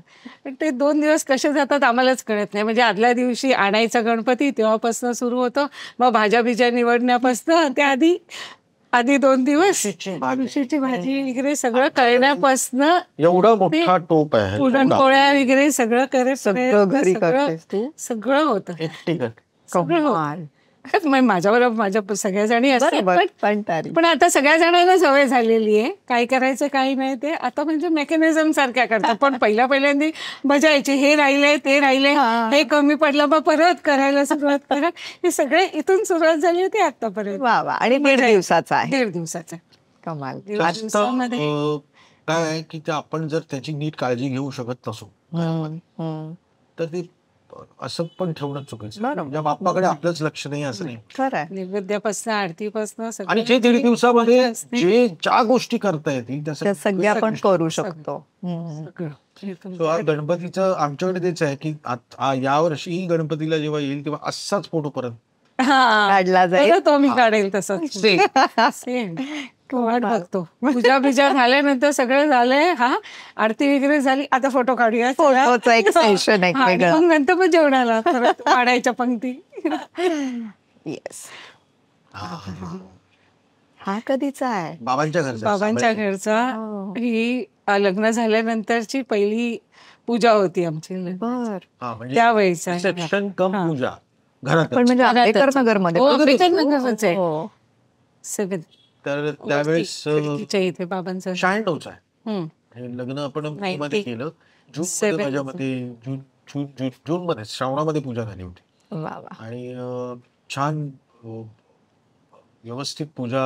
आणि मग संध्याकाळी एक रिसेप्शन तिथल्या सगळे गॅलरीमध्ये वगैरे सगळं अरेंज केलं होतं. फुल अख्खा दिवस होता तो. आणि खूप पाऊस पडलेला त्या दिवशी. परत एकदा बघ तिचा चेहरा बघ आणि माझा चेहरा काय. जुने फोटोज दाखवले की तो तेच म्हणतोय बघ किती गोड दिसतेय. म्हणजे मला नेहमी हा प्रश्न पडतो कशी हो म्हणाली. प्रेम रे प्रेम. ही माईची नथ आहे माहिती नव्हतं. येस. पण माईच आहे. बाबांनी घेऊन दिलं होतं मंगळसूत्र. हे कानातले फक्त मी गेले होते त्यावेळेला. पहिले कानातले होते जे मी सोन्याचे मला जमलेलं होतं त्याच्या पैशांमधनं. तेव्हा ते कानातले घेतले होते. ते अजूनही आहे माझ्याकडे. कारण ते पहिली माझी सोन्याची खरेदी. बाकीचं सगळं माईच आहे. काय आठवणी असतात. ही साडी आम्ही परळला गेलेलो घ्यायला आणि त्याच्यावरती ब्लाऊज खणाचा शिवला होता. माई बोलली खणाचा ब्लाऊज घाल म्हणून. ती नऊवारी साडी होती. ओ बापरे. अच्छा, नऊवारी साडी. माझ्या सासू लोकदाची सवय असल्यामुळे काय वाटलं नाही मला. नऊवारी माझ्या सासूने नेसवली होती माझ्या आईने सकाळी येऊन. कमाल कमाल. छान आठवणींची सफर झाल्यानंतर आता आपण लग्न आणि लग्नानंतरचं नातं याविषयी जाणून घेऊया. तुम्ही प्रेमात होता एवढ्या अवघड परिस्थितीत तुम्ही खरं तर लग्न केलंय आणि मग आपण एकत्र राहायला लागतो आणि मग आपण एकमेकांना नव्याने ओळखायला लागतो. बरोबर. त्या सुरुवातीच्या काळात कसं काय काय घडलं, कसे ओळखायला लागलात एकमेकांना. आणि अगं बाई रेच्याच्या निमित्ताने खरंच मनकवडा तू आहेस, ओळखतोस तिच्या मनातलं. मनकवडा आहे मी आता. म्हणजे मला तिचा चेहरा बघून ना काय आहे डोक्यामध्ये. ती नुसती बसली असेल तरी तिच्या डोक्यामध्ये कुठला विचार सुरू आहे हे मला कळतं. बाहेरून आली तरी त्याला कळतं की काहीतरी घडलेलं आहे. बरोबर नाहीये तिचा चेहरा. काय झालंय. खरंच मनकवडा आहेस म्हणजे. म्हणजे तो फेस. इतके वर्ष आता आम्ही आहोत एकमेकांना ओळखता एकमेकांना. ती गोष्ट मला आता येते. खरंच येते माझी त्याला आता. कमाल. मला नाही कळत तेवढं, मला कधी कधी जाणवतं, पण त्याला माझी सगळ्या गोष्टी पकडतो तो. वा. मी काही लपू शकत नाही. काय लपवण्याचं. तर तो सुरुवातीचा काळ कसा होता? टफ होता, हम्म. कारण आम्ही एकत्र कुटुंब पद्धतीमध्ये हम्म. तिच्यासाठी जास्त टफ होता. माझ्यासाठी टफ होता तो, कारण त्याला त्याच्याच घरी होता. फक्त मला 10 लोकांच्या घरामध्ये राहणं, खरं आहे. आणि किती झालं तरी ते एक बाकीची लोक घरामध्ये, एक प्रायव्हसी नाही म्हटल्यानंतर ते खूपच हे होतं. म्हणजे राईट फ्रॉम माझे कपडे ठेवू कुठे मी आता, हो. मी जे काही विकत घेतलेले होते ते कपडे ठेवायचे कुठे, इथून होता प्रॉब्लेम. मग बाबांनी सांगितलं एक कपाट घ्या म्हणून. मग एक गोदरेजचं कपाट घेतलं गेलं. मग त्याच्यामध्ये कपडे आले. मग लिटरली सांगायचं तर त्यावेळेला बेडरूम वगैरे काही नव्हत्या. एक बाबांनी फक्त मांजरपाट आणला होता आणि तो असा लावलेला होता तिथे, आणि त्याच्यावरती फक्त तेवढीच प्रायव्हसी होती घरामध्ये. कारण तो असा होता ना की ती जागा अशी होती, त्याला काही बद्ध करण्याचं नव्हतं, कारण तो वे होता वॉशरूमला जाण्याचा. त्यामुळे तुला वेगवेगळ्या प्रकारचे आतले room वेगवेगळ्या आहेत. Correct, असं होतं. बरोबर. त्यामुळे तिथे आम्हाला ती जागा मिळाली, तर तिथे तो बाबांनी एक पडदा बांधून ठेवला होता. मग रोज रात्री तो पडदा बांधल्यानंतर तिकडे एक गॅप यायची, त्याच्यामुळे त्याच्यावर एक चादर टाकून मोठ्या पिन्स लावून त्या सगळ्या बंद करायच्या. आणि द बेस्ट थिंग इज अगबाई परत ह्याच्यामध्ये जो बांगड्यांचा सीन तो मी रोज करायचो. मी ज्या बांगड्या बांधायचो, हा. कारण त्या वाचायच्या. अनुभवातूनच लिखाण. कारण ते मला चांगलं आठवतं की येणारच ना आवाज. करेक्ट. पण ते कधीतरी असं वाटतं की मग लग्न पण उपयोगी पडलं माझ्या सगळ्या कामासाठी पुढे. पण ते तिच्यासाठी टफ टफ होतं. माझ्यासाठी टफ होतो. आणि किती वर्ष असे राहिलात? जवळजवळ 2 वर्ष, पावणे 2 वर्ष तरी मी तिथे होती. त्यानंतर मग आम्ही वेगळं घर घेतलं. म्हणजे सणा साठी ती प्रेग्नंट राहिली आणि मी हिला सांगितलं की आता आपल्याला बाहेर पडायला लागेल. ही म्हणाली आपण आपलं अस्तित्व निर्माण करण्यासाठी सुरुवात करायला पाहिजे, कारण आता एक बाळ येणार आहे. आता या घरामध्ये ते बाळ, म्हणजे आमच्या घरच्यांना अजून बाबांनी बसून विचारलं काय प्रॉब्लेम काय आहे, जातोय म्हणून. म्हटलं काहीच नाही, पण आता मला जरा माझी परीक्षा घेऊन येत की मी काय करतोय. त्यामुळे तेव्हा पण मला कोणी काहीच दिलं नाही. तेव्हा आम्ही दोघांनी जे जे छोट्या छोट्या गोष्टी घेतल्या त्याच्याने ते घर भाड्याने घेतलं. तुला माहितीये का, आपण खाली उतरायला लागतो, तृप्ती दुकान होतं, त्या ज्या भाड्याच्या बिल्डिंग आहेत तिथे ग्राउंड फ्लोअरला सुदर्शन, तिथे मागे चाळी होता. सुदर्शनमध्ये ग्राउंड फ्लोअरला भाड्याने भाड्याने घर घेतलं होतं. मग तिथे 1 वर्षभर तरी तिथे होतो. आणि मग त्यानंतर पवईला गोरेगावला गेलो. सणा झाल्यानंतर ओशिवराला तिथे 1 वर्षभर थांबलो आणि मग पवईला आलो. पण मग दोघं जेव्हा तुम्ही वेगळे राहायला सुरुवात केली असेल तेव्हा खरं एकमेकांना जाणून घेणं किंवा एकमेकांच्या सवयी कळणं काही असं झालं तेव्हा, की सुरुवातीच्या काळात आपली वादविवाद पण खूप होतात की आपले 2 वेगवेगळ्या घरातून आलेली माणसं यार. नाही नाही कसं काय नाही? वादविवाद म्हणजे जे काही मतांचे डिफरन्स असतील ते असतील, आजही असतील, पण त्याचं कधीच रूपांतर आम्ही वादविवादामध्ये नाही. म्हणजे मी जर बोललो तर ती ऐकते, ती जर बोलत असेल तर मी ऐकतो. म्हणजे असं नाही होऊ शकत की आम्ही एकमेकांचा इन्सल्ट करतो. तेवढा रिस्पेक्ट आम्ही आमच्या अख्ख्या 29 वर्षामध्ये एकमेकांना पूर्णपणे दिलेला आहे. सणाला अजूनही माहिती नाही. म्हणजे कधी कधी असं होतं ना, आपण कुठला तरी सिनेमा बघत असतो आणि नाही ग पहिला अगं असं बोलेपर्यंत ती बाहेर येते, वाटतंय का आम्ही कधी मांडतोय, तर तिला एवढा पण आवाज वर चढलेला सवयच नाही. त्यामुळे त्यावेळेस पण बाबांकडे राहताना पण जे काही प्रॉब्लेम्स होते ते आमचे होते. आपण दुसऱ्यांच्या घरात राहतोय याचं एक बर्डन होतं. आणि जेव्हा ते मला नको होतं, जेव्हा आमचं घर भाड्याने घेतलं किंवा स्वतःच घेतलं ना, तेव्हाही आता हे घर आपलं आहे, तर इथे पुन्हा या सगळ्या गोष्टींमध्ये वेळ घालवण्यात अर्थ नाहीये. ग्रो करायचं होतं. जे काही करायचं आयुष्यामध्ये, भांडणामध्ये वेळ घालवायची इच्छा नव्हती. बाहेर पडूया आणि कामं करूया. आपलं स्वतःचं अस्तित्व. कारण सगळेजण काय होतं माहितीये, त्यावेळेला शाही साबळ्यांचा नातू, शाही साबळ्यांचा नातू, हे मी त्याला ऑलरेडी सांगितलं, मला ते नको आहे तुला अंडरलाईन केलेलं. तुला तुझं नाव करायला लागेल केदार शिंदे म्हणून. किती वर्ष राहणार ना बाबांच्या पाठीमागे. तुला फ्रंटला आल्याशिवाय तुला होणारच नाही ते. फ्रंटला येण्यासाठी आपल्याला निघावं लागणार घरातून या.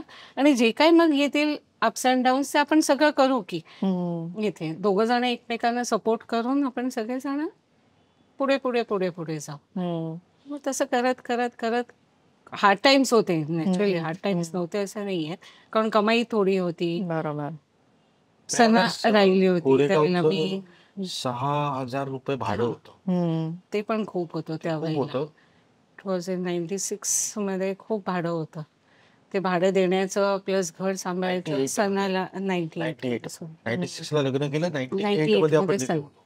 झालेली. तुम्हाला त्यावेळेला जवळजवळ तिथे 5-6 महिन्याचं भाडंच मी देऊ शकत होतो. तर ते खूप विचारायचे आणि माझ्याकडे काही काम नव्हतं. मग जे काही काम येईल. पण त्यावेळेस ना नाटक सुरू झालं होतं, पण तुला माहितीये की आपल्याला नाटकात किती हा. किती नाईट मिळायची. आत्ताच जरा पैसे मिळायला लागले म्हणा. खरंय खरंय. पण तेव्हा म्हणजे 50 रुपये 100 रुपये. 100 हा, रुपये ते काय मिळायचं ते रॉयल्टी मिळणार. Royalty असणार. जेवढे ते काही हा ते पण आणि तेव्हा पण असं चालणारं नाटक नव्हतं. म्हणजे भले ते श्रीमंत दामोदर पंत होतं, तो तुम्ही मी नावाचं नाटक माझं होतं, तरी त्यावेळेस ती नाटकं चालली नव्हती एवढी. मग पुढे वेगळं घडत गेलं. पण आपलं क्षेत्र इतकं अनिश्चित आहे ऑलरेडीच, आणि तेव्हा तर आपलं क्षेत्र इतकं वाढलंही नव्हतं. बरोबर. तर मग हे फायनान्शियल मॅनेजमेंट काय ठरवून केलीत? म्हणजे एखाद्या जोडप्यांनी काय शिकावं, मला खरंच हे जाणून घ्यायला आवडेल की ती मॅनेजमेंट कशी केलीत तुम्ही? गरज स्वतःची ओळखून. खरं सांगायचं तर आता आठवत पण नाही. हो, इतकं जुनं झालंय. पण एक आहे, पण नाही, पण स्वप्न गरजा मोठी कमी होती होत्या. गरजा मोठी खूप होती. कमी होत्या. गरजा कमी असतील तर स्वप्न मोठी होती. मला आपलं घर व्हावं हे 100% होतं. म्हणजे मला एक चांगली गोष्ट आठवते. स्वतःचं? मी ना 1 वर्षाची झाली सणा, हा मग आम्ही गोरेगावला भाड्याने गेलो. तर ओशिवरामध्ये आम्ही राहायचो आणि माझ्याकडे तेव्हा कायनेटिक होंडा होती. हा मग मी तिला लोखंडवालामध्ये वगैरे घेऊन जायचो. मी स्वामीचा मठ होता तिथे, लोखंडवाल्याचं. हा तो मठाचं दर्शन घेतलं आणि त्या लेन मध्ये ती दुकानं होती. आणि त्या दुकानात बघत होतो ना, तर मला एक ना एवढी मोठी बाबा गाडी दिसली, हा ब्लॅक रंगाची, सुंदर. आणि मी म्हटलं घेऊया आपण. तर ते म्हणाले विचारूया. आतमध्ये गेलो तर त्यांनी काहीतरी मला 3200 रुपये त्या बाबा गाडीचे सांगितलं होतं. पण it was ते costly. माझ्याकडे खूपच होते. म्हणजे 3200 रुपये खूप. ची बाबागडी नाही तर घ्यायची. काय. आणि हो तर मग मला चांगलं आठवतं की तेव्हा बेलानी ती जी बॅग असते ना, हा. हा काही नाही, करेक्ट. ती सॅक sack सारखी. सारखी हा ती bag ती असते, ती विकत घेतली. म्हटलं ती तरी ऍटलीस्ट कम्फर्टेबली दोघांच्या मध्ये बसेल म्हणून. मग ती घेतली. पण त्याच्यावरती ते आम्ही डोक्यात इतकं होतं की 18 वर्षी जेव्हा सणा झाली ना, 18 वर्षाची, तेव्हा आम्ही तिला गाडी दिली. हा. ते आम्ही ठरवलं की, पण त्यासाठी 18 वर्ष गेली. हा असं नाही झालं की दुसऱ्याच वर्षी आली. नाही. बरोबर. पण ते डोक्यात राहिलं होतं माझ्या की मी तिला बाबा गाडी घेऊन येऊ शकलो नाही. आता तिला 4 चाकी गाडी द्यायची. कमाल. So हे लग्नानंतर या अशाच गोष्टी सगळ्या घडत गेल्या. त्यावेळेला नाही जमलं ते आता हळूहळू हळू. बरं, सगळं खरंच आहे. हा असं नाहीये की सुखवस्तू आहे. तुला एक मिनिट, आपल्याकडे ती एक गोष्ट तुला पण पटेल, आलं तर 3 महिने काम, हो मग पुढचे 6 महिने आराम. काहीच नाही. आपण सांगू नाही शकत की बरोबर. बरं, तुला कितीही वाटतंय की आपण टॅलेंटेड आहोत, तरी समोरच्याला ते वाटलं पाहिजे ना आपण टॅलेंटेड आहोत Absolutely. आणि आपल्याला काम मिळावं. परफेक्ट. तर त्यामुळे हे आजही सुरू राहतं. म्हणजे जेव्हा तू एक चांगलं काहीतरी घडत असतं, तेव्हा एकदम अशी गोष्ट येते की ज्याच्यात पुढे 6 महिने काम नाही. तर हिचं एक डोकं व्यवस्थित चालतं की जेव्हा चढता काळ असतो ना, तेव्हा त्या गोष्टी करून ठेवते. ती म्हणते की आता याच्यानंतर जर उतरता काळ आला तर आपल्याकडे काहीतरी ती गोष्ट असायला पाहिजे. आम्ही सगळे EMI, आता गाडी, घर, या सगळ्याचे EMI चालू. फक्त एकच आहे, हळूहळू आम्हाला लॉकडाऊननी दोघांना शिकवलं की आपल्याला गरज आहे ना तेवढंच आता ठेवूया. म्हणजे 804 मध्ये आम्ही राहायचो आणि मग आम्ही 901 ला गेलो. तर असा कधीच विचार केला नाही की 801 ठेवूया, 804. तर आम्ही ते विकलं आणि 901 मध्ये गेलो. उगाच लायबिलिटीज. लायबिलिटीज वाढायची. 901 पण आता विकला 2022ला आणि आम्ही 1001 मध्ये गेलो. तर तेव्हाही तीच गोष्ट की हे ठेवूया, ते ठेवूया, हे पण पाहिजे, ते पण पाहिजे. कारण बर्डन नको होतं. ज्यासाठी गरज आहे तेवढं करूया. सणासाठी गरज आहे तर सणासाठी आधी हे करून घेऊया. तिचं जे काही शिक्षणाचं वगैरे आहे त्या जे प्रायोरिटीज फर्स्ट असतात त्याला आपण प्राधान्य देऊया असं माझं तरी म्हणणं आहे. किंवा ऍडव्हान्टेजेस डिसएडव्हान्टेजेस दोन्ही गोष्टीमध्ये असतात. तर काय घ्यायचं ते आपल्यावरती असतं. सगळंच पाहिजे असतं सगळं, पण काय सोडायचं असतं ते पण कळायला पाहिजे. आणि हीच गोष्ट सणाला पण आता झालेली आहे. माझ्यामुळे ती शिकली असेल कदाचित बघून की ही घ्यायची आहे तर खरंच घ्यायची आहे का, गरज आहे का, तर घेऊया आपण. त्याच्यासाठी आपण खर्च करूया. पण जर का नको असेल आणि घरामध्ये अजून पडलेल्या आहेत त्या गोष्टी तर घ्यायची गरज नाहीये ना. त्याच्यानेच तर पैसे आपण जमू शकतो. नाही तर मग कसे जमणार. नाही तर असं आलेलं असतं ते सगळं असंच निघून जातं का. खरं कळतच नाही मग त्या गोष्टींचा. पण हे इतकं डाऊन टू अर्थ राहणं सुद्धा खूप गरजेचं आहे, एस्पेशली आपल्या क्षेत्रात. जेव्हा आपण चढता काळ असतो तेव्हा आपण कधीही आपला पाय घसरू शकतो आणि आपण मोहात पडू शकतो. पण ते मला वाटतं हिनी असं पकडून ठेवलंय ना सगळं. किंवा तुम्ही तसेच आहात. पण आम्ही मजा करायची. जर जायचंय आणि हॉटेलमध्ये जेवायचंय तर आम्ही उत्तम हॉटेलमध्ये जाऊन जेवायचं. मग तिथे कंजूसपणा नाही ते करूया ते करूया असलं काही नाही. जगूया छान, पण ना जगण्यामधला आनंद घेऊया, बर्डन घेऊन नको जगूया. हे या 19 वर्षाचं गणित तरी मला दोघांना दिसत. पण म्हणजे फायनान्सेस नेहमी ही मॅनेज करते दोघही. अच्छा. पण घर अख्खं चक्क ही सांभाळेल. पण बाहेर जे काही काम करतो मी ते मी सांभाळतो. प्रोडक्शनला असेल तर मग ही सांभाळेल.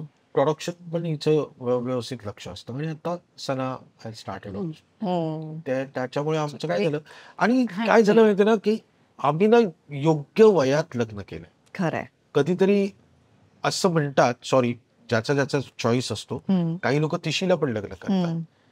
पण आमचं लग्न झालं 23व्या वर्षी, सना झाली आम्हाला 25व्या वर्षी. आज आम्ही दोघंही 50शी पार जाऊ म्हणजे 52-53 आत्ता आहोत. तेव्हा सना जवळजवळ 25 वर्षाच्या पुढची आहे आणि तिच्याकडे अजूनही 5 वर्ष आहेत खूप काही करून बघायला. म्हणजे माझे वडील रिटायर होत आहेत म्हणून तिला नोकरी लागायला लागतंय असं नाही, वेळ नाहीये. तर हे जे गणित जमलंय आमचं ना, त्याच्यामुळे मी अजूनही काम करू शकतो, ही अजूनही काम करू शकते आणि सना वेगवेगळे पर्याय शोधू शकते. ते असं अर्ध फॅमिली मी बघतो ना की इथे मुलगा शिक्षण झालं की इमिजिएटली तो नोकरीला लागतो. का तर वडील रिटायर होत आहेत. तो त्याची धडपडच करत नाही. ती धडपड आम्हाला पण करायला मिळाली आणि आमच्यामुळे सणाला पण करायला मिळाली. तिला करू देत धडपड. आज हे क्षेत्र बरं शिक्षण तर कम्प्लीट केलं तिने, तिला जे करायचं होतं ते. असं नाही की ती अशिक्षित राहिली आहे. शिक्षण कम्प्लीट केलं पण आपल्या क्षेत्रात जर यायचं असेल तर तिला काहीतरी माहिती असायला पाहिजे. तू हेच फक्त मी करीन आणि तेच करीन आता हे दिवस नाही राहिले. खरं की तुला जर यायचं असेल तर तुला प्रोडक्शनची पण माहिती पाहिजे, तुला डिरेक्शनची पण माहिती पाहिजे, तुला ऍक्टिंग पण जमली पाहिजे. मग तू ठरव याच्यात कुठे जायचंय. सगळं करून बघा. सो ती असिस्ट पण केलं तिने मला, त्यांनी काम पण केलं, ती प्रोडक्शन पण सांभाळते. तर त्यामुळे आज आमच्याकडे ना एक खंदा कार्यकर्ता आमच्या दोघांचा आहे, घरातलाच आणि सल्ला घेतो. हो कारण तू जे म्हणाली ना ते तिला माहिती आहे. त्यामुळे जेवढं आम्हाला कळायला पाहिजे आणि जे यायला पाहिजे त्या सगळ्या गोष्टी ती सांगून जाते. तिच्या पेरेंटिंग वरनं कसं, म्हणजे काय पेरेंटिंग करताना तुमचे विचार काय होते, किंवा तेव्हा काही दोघं पूर्णपणे इकडे हे सणाला ना वाढताना असं बघितलंय. कारण मी जेव्हा निघायचो तेव्हा ती झोपलेली असायची. करेक्ट. आणि मी यायचो ना तेव्हा पण ती झोपलेली असायची. कधी तिला असं वाटतं आणि गिल्ट असायचा माझा. सना 98ला झाली, 98ला श्रीमंत दामोदर पंत आलं आणि माझं काम सुरू झालं. पण सणाचा जो एक महत्वाचा काळ होता 2000 2001, 2002, 2003, 2004, 2005 याच्या वेळेस मला जी सना दिसलीच नाहीये, त्यावेळेस तो गिल्ट मध्ये तिच्या आजही बेडखाली जेवढ्या बार्बीज आहेत त्या गिल्टच्या बार्बीज आहेत. कारण मी तिला वेळ देऊ शकत नाही म्हणून मी तिला बार्बीज द्यायचो आणि ती दुनियेतलं काहीही नाही पण त्या बेडखालच्या बार्बीज कधीच नाही. सो तो बाकी सगळं तिने केलं सरांचं. तू सांग मग, तू काय विचार केलास पेरेंटिंग करताना किंवा? सणा झाल्यानंतर मग मी जाऊबाई जोरात करायला लागले. हा, त्यावेळेला गरज होती म्हणून मी जाऊबाई सुरू केला. आणि जाऊबाईचे शोज म्हणजे केवढे कंटिन्यू शोज होते वर्षभर. म्हणजे घर म्हणजे लॉजिंग बोर्डिंग झालं होतं माझ्यासाठी. मग यायचं ठेवायचं जायचं, यायचं ठेवायचं. त्यावेळेला मी एक बाई ठेवली होती 24 तास, जी तिच्या बरोबर असेल. पण मला नंतर कळलं ती बाई तेवढी व्यवस्थित काळजी घेत नव्हती सगळ्याची. असं मला कळलं त्यानंतर. बाकीच्या बायकांबरोबर वगैरे एक दिवस आपल्याला ऑफ असतो त्यावेळेला खाली उतरल्यानंतर त्या बायका किंवा आजी वगैरे सांगायच्या. त्यानंतर मग मी तिच्यावरती पाळत ठेवून दिली की तिचे कपडे म्हणा, तिचं काय असेल ते म्हणा. तर तिच्या काही सवयी होत्या म्हणून मग मी तिला काढलं. आणि त्यानंतर मी याला सांगितलं की मी आता नाही काम करणार, मी आता घरात बसला. मी निर्मितीताईलाही फोन करून सांगितलं की मी एवढेच शो करेन. ते म्हणते अगं वेडी आहेस का, आपले कम्प्लीट लागलेले आहेत दौरे वगैरे सगळे. म्हटलं मी नाही करणार, तू मला सांग कुठल्या मुलीला ट्रेन करायचं, मी सगळं शिकवेन तिला, पण मला नाही जमणार सणामुळे हे. आणि निर्मिती माझ्यावरती चिडली होती. ती ताई खूप चिडली होती, तू मध्येच काय सोडून चालली, आता कुठे आपलं छानपैकी चालू आहे, सगळ्या बसलेलं आहे, नको जाऊस ना. म्हटलं बघ मला सणासाठी जायला लागणार कारण मी पवईला राहते. माझ्या पवईला कोण येणार होतं, ह्याच्या आई वडील पण नाही आणि माझे आई वडील पण नाही, सगळं सोडून. आणि त्यावेळेला पवई एकदम लांब होतं, तिथे काय तेवढं डेव्हलपमेंट झालं होतं खरं. 99 मध्ये चालू होतं ते. म्हटलं तिला नाही म्हणून. त्यानंतर मग मी सगळं थांबवलं आणि फक्त सणाकडे लक्ष दिलं. मग तिचं सगळं प्ले ग्रुप पासून सगळ्या गोष्टी ह्या सणाच्या मी केलेल्या आहेत. तिचं ऍडमिशन करणं सगळं सगळं. पण इट वॉज एन्जॉय. चांगलं लक्ष असायचं कारण मी कधीच कुठल्या मीटिंगला गेलो नाही.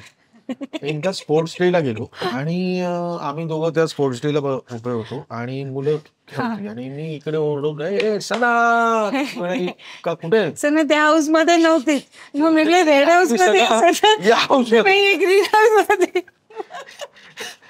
अशा गोष्टी मी केल्या. वा वा, आमचं सगळ्यात महत्वाचं पॅरेंटिंग खूप बघा कोणी काय डोक्यात ठेवलं आणि ती गोष्ट करता आली तर करा असं मला नेहमी वाटतं.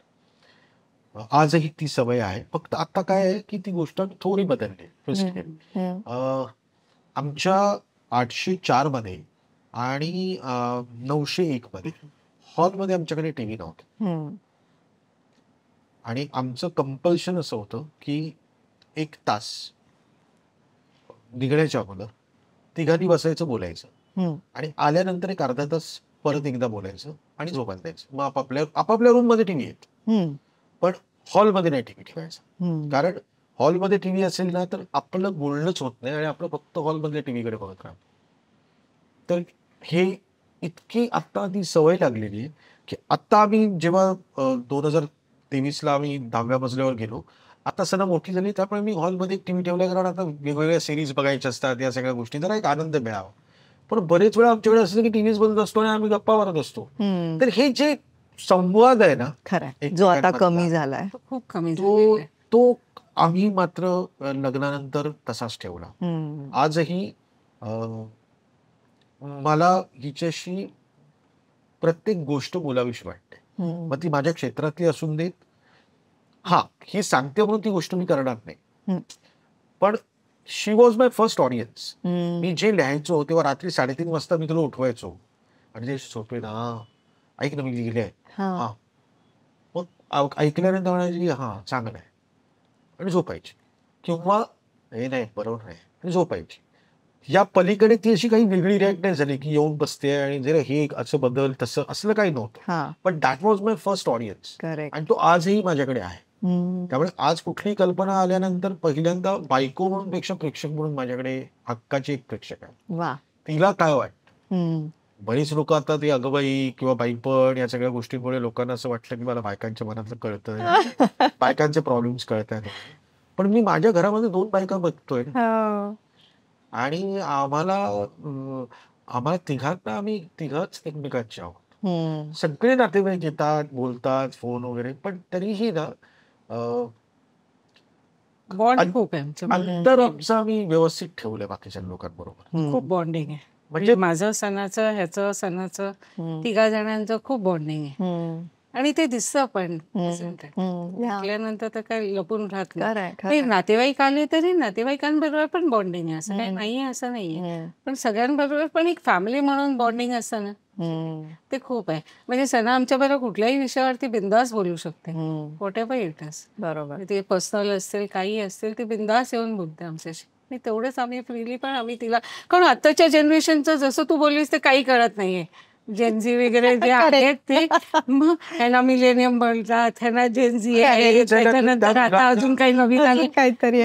मुलांना जेव्हा बोलावंसं वाटत नाही आई वडिलांबरोबर तेव्हाच गोळ झालेला असतो. मी आता तेच म्हणणार होते की हे खूप महत्वाचं आहे की आपल्या मुलांना आपल्याशी बोलावंसं वाटतं, मनातलं बोलावंसं वाटतं. हे किती महत्वाचं आहे ना. तेच आहे ना, जे आमच्या बरोबर घडलं नाहीये, जे आम्ही करू शकलो नाहीये, ते सणाला आम्ही फुल ओपन दिलेलं आहे की आम्ही दोघं जण तुझ्या बरोबर आहोत फुल, तू आता बिंदास करा. तिघांच्याही मोबाईलचे पासवर्ड तिघांनाही माहिती. हे जे घर असतं ही फॅमिली फार महत्वाची गोष्ट आहे. प्रश्नच नाही. असं नाहीये की माझा जर फोन वाजत असेल तर मी यांना 10 वेळा म्हणतो उचला आणि बोला. तुम्ही बोला की मी थोड्या वेळाने करेन, काहीतरी असून दे. मी समजा स्वामींचं काहीतरी वाचत वगैरे असेल आणि फोन वाजत राहिला तर घ्या आणि बोला. किंवा सणाला काहीतरी पाहिजे असेल तर ती माझा फोन घेते, पटपट पटपट जाते, हिच्या फोनवर जाते. सो एक हे जे फ्रीडम एकमेकांचं आहे, प्रायव्हसी मध्ये एकमेकांच्या डोकवू नका. ते प्रायव्हसी प्रत्येकाची एक स्पेस ठेवायला पाहिजे.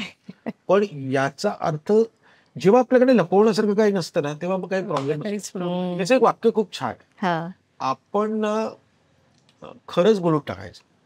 कारण ना खोटं किती दिवस लक्षात ठेवायचं की काय काय बोललो, त्यापेक्षा एकदाच खरं बोललेलं बरं. परफेक्ट. आणि एका खोट्यातून दुसरं खोटं निर्माण होतं, तिसरं खोटं, मग पहिलं विसरायला होतं तोपर्यंत. आता तू स्पेस विषयी बोललास, त्यावरनं मला विचारायला आवडेल की स्पेस या शब्दाला तुमच्या दृष्टीने किती महत्व आहे. आता पुढच्या पिढीला भयंकर ती स्पेस लागते एखाद्या जोडप्यामध्ये, कुठल्याही नात्यामध्ये. तर घरी तुमचा जो बॉन्ड आहे तुम्ही म्हणताय, तर एकमेकांना स्पेस देणं म्हणजे तुमच्या दृष्टीने काय? माझ्या मते त्याला जो टाइम त्याला पाहिजे असतो ना, म्हणजे केदारला जर का त्याचा विचार करण्याचा किंवा त्याला काही लिहिण्याचा किंवा त्याला फोनवरचा काहीतरी त्याला पाठवायचं असतं, तो जो एक टाइम असतो तो त्याचा असतो टाइम. म्हणजे प्रत्येक वेळेला मी त्याच्याबरोबर असणं गरजेचं नाही आणि तो माझ्याबरोबर असण्याचं गरजेचं नाही. कारण तोही जास्त वेळ पण मी त्याला नाही सहन करू शकत आणि तोही मला सहन नाही करू शकत, फ्रँकली स्पीकिंग. ते काय पूर्वीचं ठीक होतं, पण आता एक स्पेस सगळ्यांना लागतं. तसं सणालाही तिच्या ह्याच्यामध्ये वेळ जो तिला लागतो, प्रत्येकाला विचार करायचा असतो, प्रत्येकाला काही ना काहीतरी वाचायचं असतं, बघायचं असतं. सो तो एक जो टाइम असतो तो प्रत्येकाने प्रत्येकाला द्यावा आणि प्रत्येक रिलेशनशिपमध्ये, असं मला वाटतं. म्हणजे आई आणि मुलीमध्ये पण एक स्पेस असायला पाहिजे, नवरा बायकोमध्ये पण स्पेस असायला पाहिजे, सगळ्यांमध्ये, तिच्यामध्ये आणि केदारमध्ये. पण कोण कोणाला म्हणजे ओव्हरपॉवरिंग करत नाही की आत्ताच्या आता ये निघून वगैरे, असं नाही होत. ते येणार, ती जाणार कुठे, मग सो इट्स बेटर. आणि मला ह्याला त्रास होत होतो, पण मी आणि सना खूप मी टाइम घालवतो आमच्या दोघी जणींचा. कारण हा नसल्यामुळे आम्ही दोघी जणी उठतो आणि मग ते जे फोमो म्हणतात, बाई कालच माझ्या घरी मी ऐकले, तुम्ही दोघी मला सांगत नाही. जे काय बोरिंग काय असतं माहिती ना, की ही एका मॉलमध्ये जातात आणि हा लेडीज सेक्शन मध्ये येतात आणि वेड्यासारखा यांच्या दोघींच्या मागे मी आपल्या फिरतो. मला जरा खूपच ऑड वाटतं. मला ना स्पेस पेक्षा ना आपण ज्या क्षेत्रात आहोत, हे क्षेत्र आपलं खूपच त्रासदायक आहे. जेवढं यशदायक आहे तेवढंच त्रासदायक आहे. पण त्याही पेक्षा प्रत्येक क्षेत्रामध्ये हे चढ उतार असतीलच. आपल्याकडे ते जास्त जाणवतात कारण आपण एका ग्लॅमरच्या दोन येत आहोत आणि आपण एकदम एक अप्रतिम यश बघितलेलं असतं आणि त्याच्यानंतर दुसऱ्या दिवशी प्रचंड मोठं अपयश पण बघतो आपण. हा जो एक भाग आहे ना, याच्यासाठी एक उत्तम बायको असणं फार महत्वाचं आहे. बिकॉज ना चढत्या वेळेला ना तुझ्याकडे खूप खांदेकरी असतात आजूबाजूला. बरोबर. म्हणजे आपल्या आजूबाजूला लोक असतात ते आपल्याबरोबर असतातच आणि त्या यशाच्या धुंदीत असतो आपण. पण एक्झॅक्टली अपयश मिळाल्यानंतर आपण एकटे असतो आणि ते अपयश मिळाल्यानंतर ना ते जर व्यवस्थित चॅनलाइज नाही झालं आणि त्याच्यातून मार्ग नाही मिळाला ना तर मग पुढे कठीण जाईल. म्हणजे डिप्रेशन वगैरे येतं म्हणतात लोक. सुद्धा आम्हाला आजपर्यंत कळलेलं नाही की कदाचित ते होतं ते डिप्रेशन होतं आपलं असं वाटेल. सरून गेलं. कारण त्यावेळेस हे काही डिव्हाइसेस नव्हते. त्यावेळेस थेरपी होती. मला माहितीच नव्हतं की याला डिप्रेशन म्हणायचं. म्हणजे तो काळ जो डिप्रेशनचा असेल तो गेला आपला. कारण आपण एकमेकांना साथ देत असतो, एकमेकांबरोबर सो तुम्ही जेव्हा लग्न करता तेव्हा तुम्ही ना एक आपल्यासाठी एक आरसा तयार करता असं माझं म्हणणं. वा. म्हणजे मी जर उभा असेल तर माझं प्रतिबिंब हे बेला आहे आणि मग ना तिथे आरशासमोर आपण कुठलीच गोष्ट खोटं बोलू शकत नाही. आपण आरशासमोर हसूही शकतो आणि आपण आरशासमोर रडवू शकतो. सो ना तर त्यावेळेस मला नेहमी आठवतं की आत्ताही मधल्या 3 महिन्यामध्ये जेव्हा थोडंसं मला कुठला तरी सिनेमा चालला नाही त्यानंतरचा जो एक 10 दिवसाचा पहिला काळ असतो ना तर आपण ना इतके निगरगट्ट नाही आहोत की हा सिनेमा चालला नाही फरक पडतो असं नाही होऊ शकत. माणसं होत आपण, आपल्याला त्रास होतो त्याचा. तर तो जो 10 दिवसाचा जो काळ आहे ना तो बेलाने ज्या पद्धतीने मला हाताळला ना ते 10 दिवसानंतर मला जाणवलं की याला खूप तिने मला असं व्यवस्थित अशी बाजूला राहिली ती. तिने कुठलाच गोष्टीचा मला काही त्याचा विचार करायला नाही दिला की बरं असं पण नाहीये की ती येऊन माझ्याबरोबर लगेच दुसऱ्या कुठल्या तरी गप्पा मारते असं पण नाही झालं. तिने मला माझा वेळ दिला आणि मला फक्त एवढंच सांगितलं की तुला काहीतरी आता विचार करा बाबा. आणि मग मी 10व्या दिवशी विचार करायला लागलो आणि मी माझ्या विचारांमध्ये आता पुढे काम करायला लागलो. पण हेच नवरा बायकोचं एक गणित असतं ना. म्हणजे कदाचित मला आज असं नेहमी वाटतं की जेवढी बेला माझ्या बाजूने उभी राहिली आहे ना कदाचित माहित नाही मी तिच्या बाजूने उभी राहिलो की उभं राहणं म्हणजे काय तर मी तिला सांभाळणं, तिला अडीअडचणीला सगळ्या गोष्टी देणं हे नुसतं उभं राहणं नाही होऊ शकत. कदाचित माझ्या सगळ्या वेळेत मला ती गोष्ट जाणवली पण नसेल आणि किंवा माझं ठरवून नाही पण माझं दुर्लक्ष झालं असेल. पण बेलाचं कधीच नाही. ती नेहमीच माझ्या बरोबर एक राहील आणि अजून राहते. वा. कौतुक बेला तुझं. किती गोड. तुम्ही आता एकत्र काम पण करता तर प्रोड्युसर झाल्यावर कशी घरी चर्चा होते का कामाविषयी? का प्रोडक्शनचं सगळं तू हँडल करतेस, क्रिएटिव्हली सगळं तो हँडल करतो आणि रात्री चर्चा होते त्याच्यावर का कसं? पहिल्या दिवसापासूनच सगळ्या गोष्टी ठरल्या जातात. म्हणजे मीटिंग्स पण सगळ्या घरी होतात. सो जे काही असतं ते माझ्याकडे असतं प्रोडक्शनचं. म्हणजे प्रोडक्शनची रेकी करायला पण मी जाते, त्याची तो रेकी करायला जातो. त्यानंतर मग येऊन परत एक मीटिंग होते कन्क्ल्युजन वाईज काय करावं लागतं आणि काय नाही. त्याच्यासाठी काय त्याचा होकार आल्याशिवाय आम्ही पुढे जाऊ शकत नाही ॲज अ डिरेक्टर म्हणून. आणि त्यानंतर मग सगळ्या प्रोसेसिंगला जेवढा वेळ लागतो तेवढा वेळ मी घेते. पण हे बघ आपलं ऑलरेडी चार्ट जर का क्लिअर असेल सगळ्या गोष्टींचा तर प्रॉब्लेम येणं शक्य नाही आहे. कारण त्या गोष्टी त्याप्रमाणे ठरवलेल्या असतात. सो प्रोडक्शनची कम्प्लीट जबाबदारी मी घेते. बाकीचं फ्लोअरवरती गेल्यानंतर जबाबदारी त्याची असते. ही जसा संसार करते तसं ती प्रोडक्शन कमाल. म्हणजे शांतपणे माझ्याकडे मुळातच नाही, आमच्याकडे आरडाओरडा तर कोणीच नाही. कोणालाच एस्टॅब्लिश करायचं नाहीये की मी प्रोड्युसर आणि मी आम्ही आमची अख्खी फॅमिली बनवतो. माझा स्पॉट बॉय पण माझ्या फॅमिलीचा मेंबर असतो. ते माझा डीओपी असेल, माझा ऍक्टर असेल, आज तो माझ्यावर काम करणाऱ्या कुठल्याही व्यक्तीला विचार. आमच्या प्रत्येक मीटिंग्स घरी होतात आणि त्या घरात आल्यानंतर त्यांना नाश्ता पाणी, चहा जे आहे हे सगळं ही बनवत असते. त्यामुळे ती लोक तिच्या किचन पर्यंत पण जाऊ शकतात. करेक्ट. हे जेव्हा आपलेपणा येतो ना कुटुंब. त्याच्यानंतर सोपं जातं सगळं. दुसरं, मी खूप डिसिप्लिन डिरेक्टर आहे. त्यामुळे माझ्या ना अव्वाच्या सव्वा मागण्या नसतात. म्हणजे आमच्याकडे ती गोष्ट ठरलेली आहे की समजा माझ्या असिस्टंटनी एक लिस्ट दिली की हे पाहिजे, तर त्या रात्री ते विकत घेण्याच्या अगोदर पहिली लिस्ट माझ्याकडे येते आणि मी एक्झॅक्टली सांगतो की मला यातलं मी काय वापरणार आहे. म्हणजे मी पेढे लिहिलेत त्यांना, तर ते पेढे 1 किलो पण असू शकतात, 2 किलो पण असू शकतात, पाव किलो पण असू शकतात. पण मी त्यांना प्रिसाइजली सांगतो की त्याच्यामध्ये मला फक्त पाव किलो पेढे पाहिजेत, कारण तो बॉक्स उघडला जाणार आहे आणि तो पेढाच येणार आहे. तो एकच पेढा दिसतात, त्यासाठी 1 किलो पेढे आणण्याची गरज नाही. बरोबर. इतक्या छोट्या छोट्या गोष्टींचं जेव्हा आमचं अख्खच्या अख्खं चर्चा होते, त्यामुळे यांना खूप सोपं जातं. आणि नवरा म्हणून मी इतका तिच्याबरोबर 29 वर्षे काढली आहेत, त्यामुळे मी जेवढा चांगला आहे तेवढाच प्रोड्युसरला हा डिरेक्टर खूप चांगला आहे. त्याच्यामुळे मी अजिबातच यांना त्रास देत.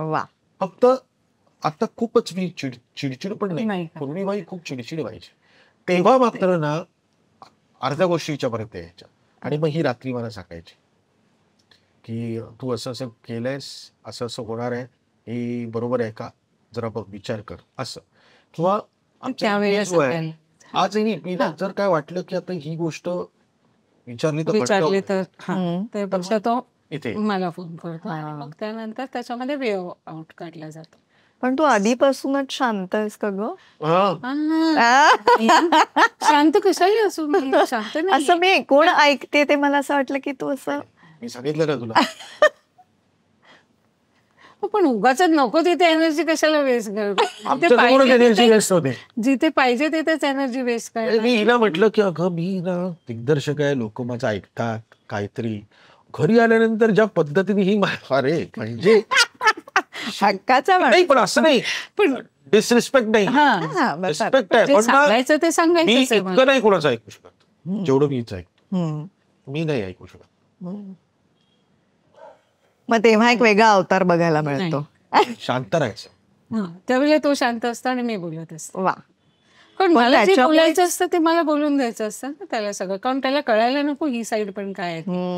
त्याच्याशिवाय तो विचार नाही करणार त्या साईडचा. आणि मग बाहेरचे लोक कोण नाही सांगणार त्याला. मी तेवढं खरं सांगू शकते तर मीच खरेपणाने बोलणार. वा वा.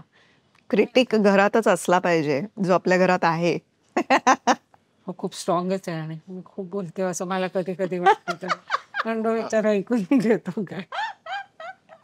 तर आम्ही असं ठरवलंय की भले कितीही बोलू तर तिचं बोलून झालं थोडा वेळ द्यायचा आणि मग सांगायचं. कारण काय ती बोलते मी बोलते, ती बोलते मी बोलतोय, ह्याच्यानी वादावादी भांडण होतात. आणि बेस्ट परत तेच आहे ना की आमच्याकडे एक दुवा जो आहे मधला तो कधी कधी असं होतं की मला कुठला तरी राग आलेला असतो आणि मी निघून जातो. मग थोड्या वेळाने मला फोन येतो सणाचा, तुम्ही ठीक आहात, काही प्रॉब्लेम नाही ना, बोललात आईशी? नाही मला नाही बोलायचं. ठीक आहे बरं. मग आणखी 1-2 तासानंतर फोन येतो, तेव्हा ती मला वाटते माझं झालंय आईशी बोलणं, आपण संध्याकाळी आल्यात तर बोलू याविषयी. तो संध्याकाळपर्यंत आम्ही मग तीच नसते, मग तोपर्यंत आम्ही बोलत असतो. मग ती येते, बरं तुमचं कॉम्प्रोमाइज झालं? हे बघ परत एक आहे की या कॅमेरासमोर बोलतोय म्हणून सगळं चांगलं चित्र नसतं. वाद असायलाच पाहिजे. प्रत्येक नवरा बायकोत असायलाच पाहिजेत. फक्त it's like a rubber band, किती ताणायचं ते तुम्ही ठरवा, नाही किंवा ती सिच्युएशन प्रत्येक जोडपं कसं हँडल करतंय हे किती महत्वाचं आहे. हो की नाही? 100%. पण मग हे जे अबोला वगैरे असं काही असं काही पॅटर्न आहे का की एक जण बोलत नाही किंवा दुसरा चिडचिड करतो? मी बोलत नाही फार.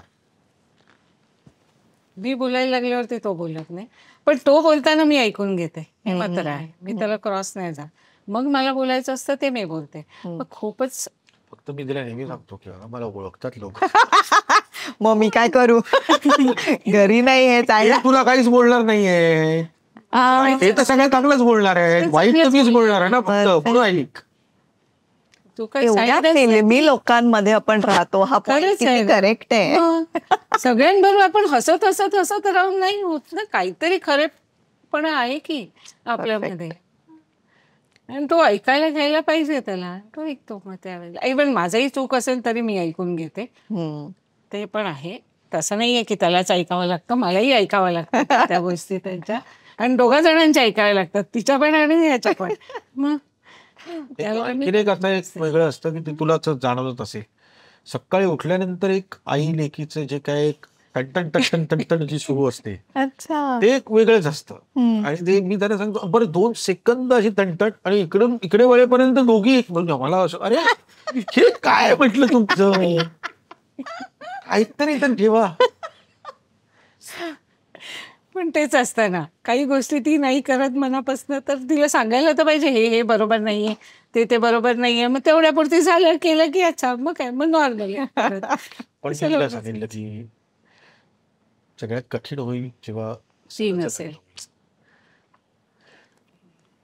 शांत असेल, आपण तर इमॅजिनच करू खरंच शकत नाही की आहे. आता शांत असेल. आयुष्य विदाऊट मुलगी. मी खरंच तेव्हा ते आहेत. तिला सांगून ठेवलंय की मी माझी स्वतःची एक वेगळी बेडरूम पण करून ठेवणार आहे, की जिथे मला रडा हसू वाटण्याच्या दार लावून रडणार. खरंय, बापरे, खूप अवघड आहे हो. तो काळ. प्रसंग. विचार करून पण मला तर, मी मालिकांमध्ये अशा काही गोष्टी जरी आल्या ना त्या सदृश, की माझ्या बाबतीत नसलं तरी मी रडायला लागते, आणि मग आजूबाजूचं विचारतो, एक मिनिट, तुला काही नाही, काही नाही.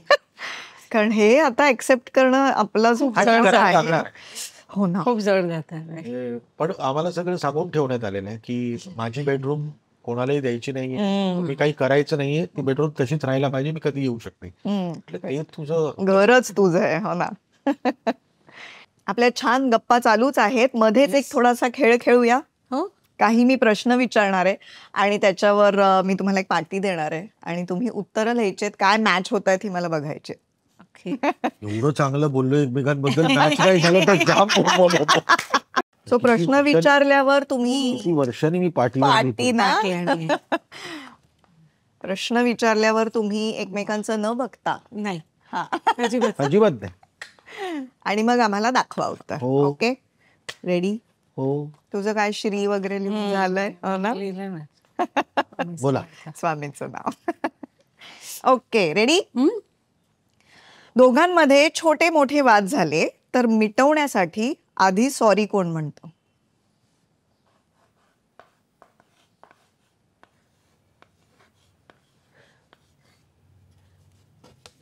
ओहो, वा वा वा, उत्तर सेम आहे. कमाल. कोण वाढदिवस किंवा महत्वाच्या तारखा विसरतं?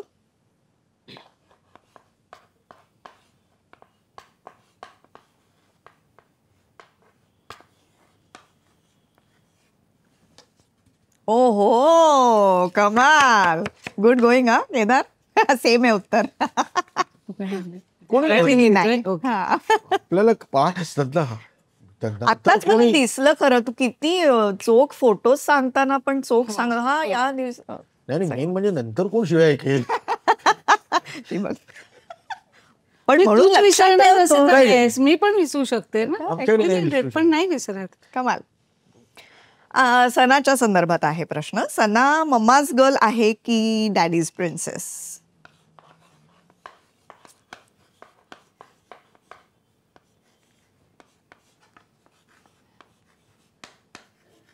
हिचं उत्तर खूप मोठं आहे. नाही नाही, डॅडीज प्रिन्सेस. वा वा.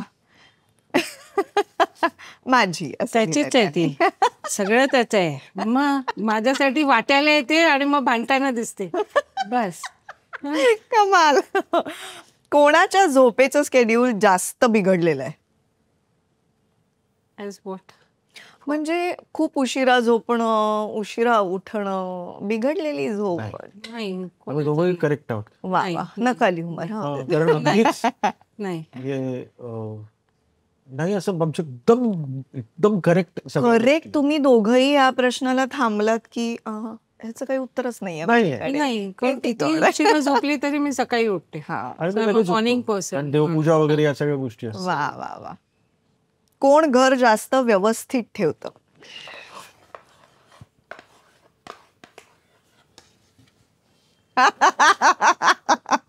वा वा, सेम आहे उत्तर. कारण हिंमतच नाही आमची ते घर विस्कटायची.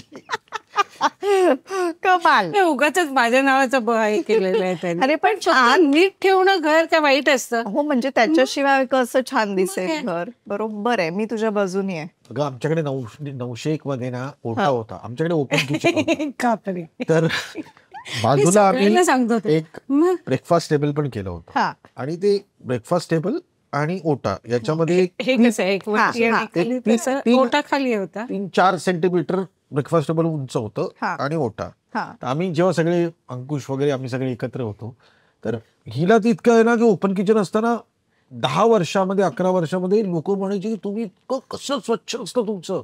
हम्म. तर मी अंकुशला म्हटलं काय आहे, आम्ही ब्रेकफास्ट टेबल आहे ना त्याच उंचीचा ओटा होता, तो इतका साफ करून करून 3 इंच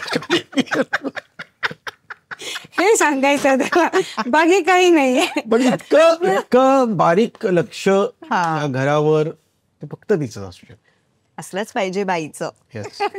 आणि म्हणजे प्रेमाने करतात. I am blessed. कारण ना अशी पण उदाहरणं बघितली आहेत की आपल्याला त्यांच्या घरात गेल्यानंतर असं होतं की अरे यार, म्हणजे जसं आता मी मगाशी आल्यानंतर माझं या वास्तूमध्ये आल्यानंतर असं झालं की काय वाईब्स आहेत पॉझिटिव्ह. तर ते जे पॉझिटिव्ह वाईब्स आहेत ना ते आमच्या घरी प्रकर्षाने जाणवतात अशासाठी, कारण आम्ही स्वामींच्या घरी राहतो ना.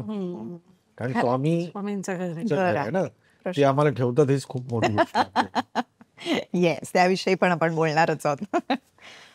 खाण्याच्या वेगवेगळ्या जागा किंवा पदार्थ कोण शोधून काढतं?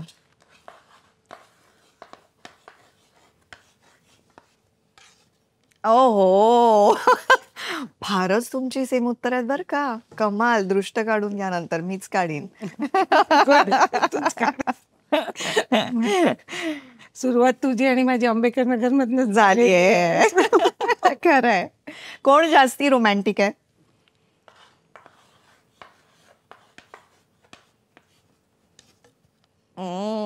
वा वा वा, कमाल. सेम आहे उत्तर. घरातला पेपरवाला, दूधवाला, लाईट बिल्स ही सगळी कामं कोण जास्ती नीट करतं?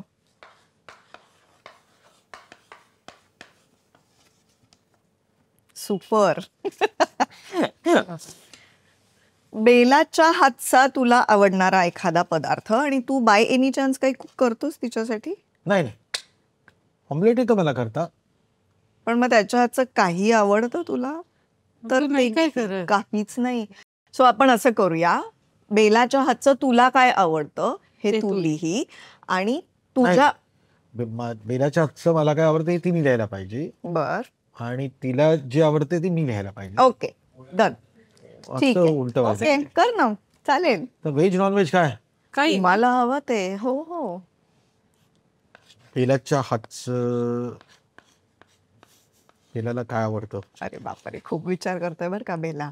नाही मला ना ते डोळ्यासमोर येत नाहीये, कारण ती काही खाऊ शकते. मी येणार आहे नाही, खायला. blank आहे. नक्कीच. मी ब्लँक आहे. मी पहिल्या- मटण होतं माझं कन्फर्म. मटण दररोज द्या त्याला, दररोज. मी येणार आहे. He's for it. एवढ्या लाईन्स माझ्या पण आहेत. बिंदास. येऊन कर, आवडतं बिंदास. मला. कधी वा वा. कधी मला तिला काय आवडतं ती सगळं खाऊ मी सगळं शकते. खाते. हो. मी हा, म्हणजे ही आणि बरीचशी सणा एकदम- सगळं कुझिन खाते. मग खाऊ माझं नाही. आता आम्ही सिंगापूरला गेलो होतो ना दोघं, तरी आम्ही आणि मी खूप नाटकं होती. हिचं असं म्हणणं तो होतं, फर्स्ट खाऊन तर बघ. पण मी नाही. सगळं खाते तिकडचं. Oh. I love everything. कमाल. ती cuisine जापनीज खाऊ शकते, ती इटालियन खाऊ शकते, पास्ता सगळं. वगैरे तर चान्सच त्याला नाही. नाही ती आवडत. पनीर खात नाही. हा, हा. त्याला व्हेज मध्ये मग पण हिला आवडतं तर खूप अशा गोष्टी पण आवडतात. नॉनव्हेज हा, सुशी वगैरे तो पण नाही खात, पास्ता नाही, आपले पदार्थ. हा लजानिया वगैरे असं काही नाही त्याला आवडत. मी हो, सगळं- वा वा. पालक म्हणून कोण जास्ती पॉझिटिव्ह आहे?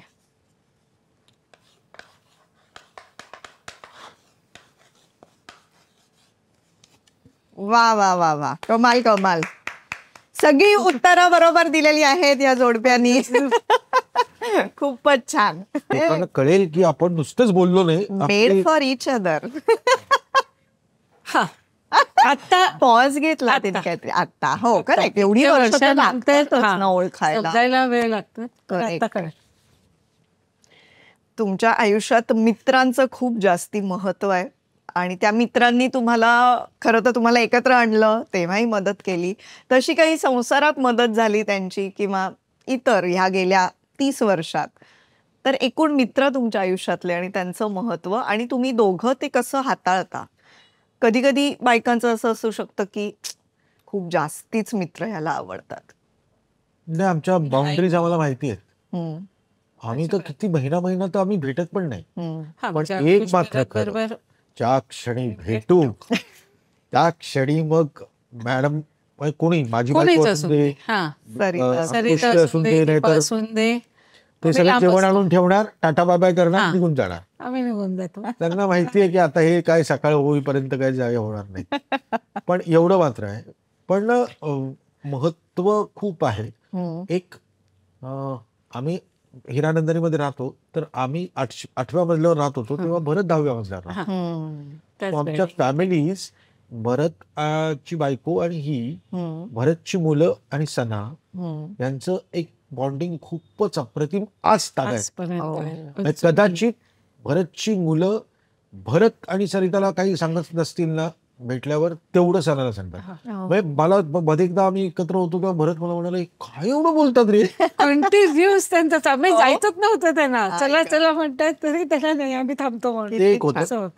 अंकुशचा मुलगा प्रिन्स आहे, त्याला तर सणा राखीच बांधते, सांभाळतच Right. असेल ती. म्हणजे ते बाळ आहे. करेक्ट. पण मला काय वाटतं, हिचं कसं होतं सांगतोय, एक गंमत आहे त्यातली. हा. 804चं जे घर होतं हम्म, ते दरवाजा उघडल्यानंतर एक हॉल हम्म, आणि मग एक Passage पॅसेज होता असतो की तो तिथे आपल्याला. किचनकडे जायचं आणि Right. बेडरूम होते. हम्म, पण दरवाजा उघडल्यानंतर दिसायचं नाही, भिंतच दिसायची. हम्म. तर तिथे मी एक सोफा मला करायचा होता.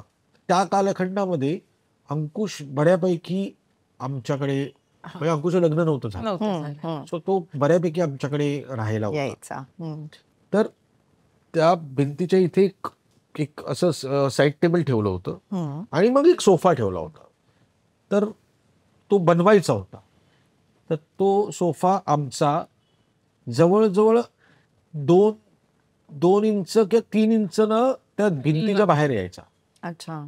कारण मॅडमनी अंकुशसाठी तो सोफा उंचीचा कमेड केला. नशासाठी पण- बनवून घेतला होता. तू येणार आहे गोड. तिथे, तू झोपणार आहे म्हटल्यावरती नॅचरली तेवढं तो होणार.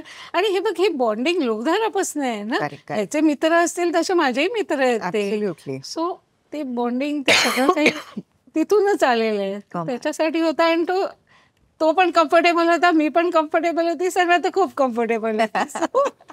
ते इतकं बॉन्डिंग असतागत हम्म, आमच्याकडे आहे. वा वा.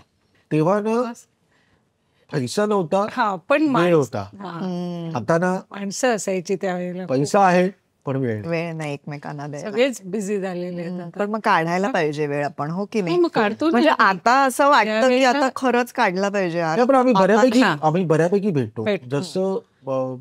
जसा वेळ मिळेल तसा आम्ही हा. जेवणासाठी पण भेटतो एकत्र. हो ना. की असं मध्येच काहीतरी करतो. ठरवतो. हा. पण असं नाही होत की दर महिन्याला होतं ही गोष्ट. हम्म, हम्म. आता भरत तर अगदीच कोल्हापुरात हा. राहायला गेला, तो त्यामुळे इथे आल्यानंतर सरिता असेल, त्याच्यानंतर मग पण हमखास आम्ही होतं की कुठेतरी जेवायला आपण जातो. भेटूया म्हणून, रात्री का बरोबर. होईना पण भेटूया आपण त्यावेळेला. त्या निमित्ताने गप्पा होतात वगैरे सगळं, ते मजा येते मग. करेक्ट. बेला, अभिनय सोडून किती वर्ष झाली? जरा काही इच्छा होते कॅमेराच्या समोर नाही, यायची? अजिबात नाही. बिहाइंड कॅमेरा बरं आहे, खरंच बरं आहे. आम्ही तुला डॉक्टरच्या भूमिकेत इतकं फिक्स करून ठेवलंय. बाई पण म्हणजे डॉक्टर झाल्यापासून बरोबर. मी तिला म्हटलं, जेव्हा माझ्या सिनेमामध्ये डॉक्टरची भूमिका येईल त्या दिवशी तुला यावं. हीच असणार. पण पण बेला ते असं पण होतं चुकून गं. झालं होतं. त्यावेळेला ती कोण आली नव्हती म्हणून मला उभं केलं Correct. होतं. आयत्या वेळेला आयत्या उभी वेळेला राहिली. उभं केलं पण होतं. तुला खरंच झालं. इच्छा नाही होत? नाही. कारण एका कलाकाराचा किडा असतो की नाही, जो Behind- कधीतरी राहिला असेल तर बिहाइंड मला खूप आवडतं. मला वेळ मिळतो माझी सगळी कामं करायला. फ्रंटला पण या, पाठीमागे नको, ते मिक्सिंग नको. मी बरी आहे पाठीमागे येते, मी कम्फर्टेबल आहे पाठीमागे. आता मला करायला माझा वेळ नाही नाही. तेवढा कधीच नाही. नाही, मी कधीच त्याला बोलत नाही की हे मला करायचं नाही. हो. आणि सगळ्याच आपल्या आहेत की इथे, सगळ्याच तरी कोणी का? कसं केलं तरी सगळे आपल्याच आहेत. ते बरोबर. पण मग दिग्दर्शक म्हणून तुला कधी वाटतं तिला कास्ट करावं? केलं ना मी बाईपण डॉक्टर नाही रे. मी खरं सांगू का की ती ना अशी महत्वाकांक्षी नाहीये ना. आणि दुसरी गोष्ट म्हणजे तिला आवड होती, त्यामुळे ती काम करत होती. मुळात आता तिला काम करण्याची आवडच नाही. जसं मी डान्स उत्तम करायचो, मी कसा नाचायचो हे कधीतरी सोनियाला विचार, सोनियाला माहिती. त्यामुळे मला माहितीये मी परफॉर्म करताना कसा असायचो, पण आता ती आवडच नाही राहिली माझी. तर तसं हिचं त्या बाबतीत झालेलं आहे. आणि मला आणखीन एक काय वाटतंय ना की ती ना त्या भूमिकेत नाहीये की मी केदार शिंदेची बायको आहे, मी प्रोड्युसर आहे, असलं काहीच नाही तिचं. आविर्भाव ती शांतपणे तिचं येते, तिचं काम करते, निघून जाते. ती कोणावरच कुठल्याच गोष्टीचं बॉसिंग करत नाही. फक्त 4 भिंतींमध्ये जेवढं बॉसिंग माझ्यावर करायचं तेवढं ती करते इमानेद्वारे. पण बाकी तू माझ्या कुठल्या की आत्ता आमच्यावर काम करणाऱ्या कुठल्याही बायकोंमधल्या 6 जणींना विचार, त्यांचं असं म्हणणं आहे बेला म्हणजे एकदमच छान. तसंच आहे ते. आणि ते तसंच तिला आवडतं. पण एक मात्र डॉक्टरच्या भूमिकेत आता फिक्स त्यावेळेला शोधायला नको म्हणून आणि डोंबिवलीला मग उभी राहा म्हणून तसं म्हटलं ठीक आहे. करेक्ट होतं की मॅडम एकदम गायनेक दिसत होत्या, गायनेकच आहे. अरे मला अशीच गायनेक तरी मी छान दिसत, मी सगळं कॅरी करू शकतो. वा वा. बेला, मला तुला अजून एक विचारायचं की सुरुवातीच्या काळात जेव्हा लग्न झालं तेव्हा शाहीर साबळ्यांच्या घरात आपण जातोय, जरी तू काम करत असलीस तरी त्यांची सून म्हणून नातसून, करेक्ट. तर इतकं मोठं व्यक्तिमत्व तुम्ही लहानपणापासून बघत आलात, पण आपण जेव्हा त्या घरात सून म्हणून जातो आणि नातसून म्हणून जातो तर तो अनुभव काय होता, किंवा त्या व्यक्तीविषयी, तुमच्या नात्याविषयी आम्हाला ऐकायला खूप आवडेल. मला ना बाबांनी जेव्हा मी घरी गेल्यानंतर मला त्याने बसवलं त्यांच्या रूममध्ये आणि त्याने सांगितले, तू जशी आहेस, जशी आम्हाला दिसत होतीस तसेच राहा. मी तुला माईसारखा डोक्यावरनं पदर घ्यायची गरज नाहीये, काही नाही, साड्या नेसायची गरज नाहीये. हा काही सणवार असेल ठीक आहे, पण जशी तू आहे, मी तू पॅन्ट घाल, स्कर्ट घाल, ड्रेस घाल, जशी आहे तशी राहा म्हणून. हे मला त्यांनी डे 1लाच सांगितलं होतं. पण त्यामुळे तो मला एक दडपण होतं ना मनावरचं, ते सगळं रिलॅक्स झालं होतं माझं. आणि माईने मला कम्फर्टेबल केलंच होतं सगळ्या ह्याच्यामध्ये. सो तोही बॉसिंग माईचा कधीच नव्हता मला, की हेच करायला पाहिजे आणि तेच करायला पाहिजे, कधीच नव्हतं. तिने खूप कम्फर्टेबली, आणि त्याच्यामुळे मी तिच्याकडनं खूप गोष्टी शिकले माईकडनं, की संसार कसा करायचा, काय कसं करायचं, ती लिस्ट कशी बनवायची असते वाण्याला द्यायची वगैरे, हे सगळं तिच्या पुस्तकांमधनं मी सगळी ती लिस्ट बघितली, की एवढं लिहायचं तेवढं लिहायचं, मग तो वाणी घरी येतो. मग ते सगळं मी ना तिथून खरे धडे घेतलेले माईकडनं, सगळं संसार करायचे, आणि ते मला आत्तापर्यंत उपयोगी पडत आहेत तिच्यामुळे. मी घरामध्ये कितीही माणसं आली तरी मी सगळं करू शकते. ते त्या घरामध्ये राहिल्यानंतरच मला कळलंय की काय क्वांटिटीचं आणि किती करावं लागतं. ते तिचाच सपोर्ट होता मला त्यावेळेला. कारण एवढा पिठाचा गोळा माझ्या घरी कधीच बघितला नव्हता. आमच्या घरी एवढा पिठाचा गोळा बघितला, मी पहिल्यांदा घाबरलेली, एवढ्या चपात्या करायचे महिन्यानंतर इमॅजिनच नाही होते. तिखट आमच्याकडे खूप तेव्हा हिचे आणखीन हाल. कारण माझ्या घरात तिखट नव्हतं त्यावेळेला, मला त्रास झाला होता, पण माझ्यानंतर सगळ्या जणांनी बिचाऱ्यांनी त्यांनी सगळ्यांनी तिखट कमी केलं. आता आमच्याकडे कसं माहिती आहे, ते माफकच तिखट होतं, कारण आम्हाला तिघांनाही आता अशी तिखट खाण्याची सवय नाही लागली. मला म्हणजे मी खाऊ शकतो, कारण आता ते पण असं आवड नाही राहिली, पण ते सगळं मापात झालं. ही आणि अजित काका, अजित बच्चन, दोघांना पण अवघड गेलं, कारण ते पण तिखट खाल्ल्यानंतर त्यांनाही सहन व्हायचं नाही, ते लाल लाल लाल लाल व्हायचं. पण आमच्या दोघा जणांसाठी म्हणजे सगळ्यांनीच कमी केलं मग तिखट खाणं. वा वा, कमाल कमाल. स्वामींचं तुमच्या आयुष्यात महत्व आहे हे माहितीच आहे आम्हाला, तर काही त्याविषयी ऐकायला आवडेल आम्हाला. तू बोल, मी स्वामींकडे बोलायला लागलो तर आता पुढचा एपिसोड अख्खा स्वामींचाच होईल. माझ्या घरामध्ये स्वामींचं होतं. मी गिरगावात असल्यामुळे ठाकूरद्वारला स्वामींचा मठ आहे, कांदेवाडीत पण आहे, म्हणून स्वामींचं माझं जाणं वगैरे होतं. हा स्वामींचा आधी करत नव्हता, हा नंतर करायला लागला. 90 आणि असंच अचानक 96 ला. 96लाच 97 आमच्यासारख्या जुलै आमच्या. 1997. पण त्यावेळी. पण हिने मला सांगितलं नाही, स्वामींचं मी करायचं कधीच सांगितलं नाही त्याला की मठामध्ये मी पोथी वगैरे वाचायची नाही, पण स्वामींचा नाम जप चालायचा ठाकूरद्वारच्या मठामध्ये पण आणि कांदेवाडीच्या. तर त्यावेळेला मी जायची तिथे 1 तासभर उभं राहायला, किंवा त्याची पुण्यतिथी जयंतीच्या वेळेला तिथे आम्ही जायचो. ते कम्प्लिटली, किंवा कुठे निघताना पण बाहेर समोर जायचं, समोर तर हे होतं पटकन पाया पडायचं आणि मग नंतर बस पकडायला जायचं, असं होतं ते. पण ह्याच्या बरोबर स्वामींचं म्हणजे वेगळंच कनेक्शन आहे लिटरली. त्याला ते समोर आले त्याच्या लिटरली नाटकाच्या ह्याच्याने. आमच्यासारख्या अमितचा पहिला प्रयोग आला 3 जूनला. त्यांनी प्रयोगाचं म्हणजे आमचं नवीनच लग्न झालं होतं आणि त्यावेळेला पण त्या नाटक सुरू होण्याच्या वेळेला पण खूप अप्स अँड डाऊन्स होते आलेले. आणि त्यामधनं ते एकदाचा प्रयोगाचा पहिला दिवस होता तो. आणि त्यानंतर तो सांग आता पुढे. काय नाही, मग स्वामी अचानक मी त्या मंदिरात गेलो, त्यामुळे मला ते चांगलं आठवतंय. जुना दादरचा मठ शिवाजी मंदिरला प्रयोग होता आणि तो गेलो आणि तसबीर दिसली आणि वर श्री स्वामी समर्थ. म्हटलं ते कोण आहे असतील बाबा. इथे देवळालो, नमस्कार केला आणि मी तिकीट तिथे ठेवलं आणि म्हटलं नाटकाला या. तर मी जाईपर्यंत हाऊसपॅक झाला होता शो.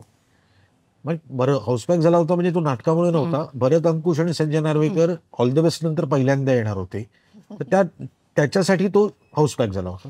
पण मला शिवाजी मंदिरचा तो चौकट माहिती ते आपला तो माईकवाला तिथे बसायचा, तिथून त्या ऑडियन्स करेक्ट अख्खं ऑडिटोरियम भरलेलं होतं. फक्त 1 सीट रिकामी होती, जी मी त्यांना ती सीट ठेवून आलो होतो, ती फक्त रिकामी दिसली होती मला.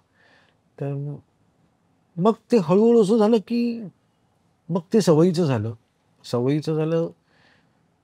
कधी आता ते स्वामींचा मी आता रोज अध्याय वाचतो, मी पारायण करतो. श्रावणातलं पण आत्ता पारायण माझं झालं, जयंतीचं पारायण असतं. बट तेच सांगितलं ना की ते त्यांनी आम्हाला घरी ठेवून घेतलंय. सो आम्ही त्यांच्या घरी राहतो, ते आमच्या घरी राहत नाही.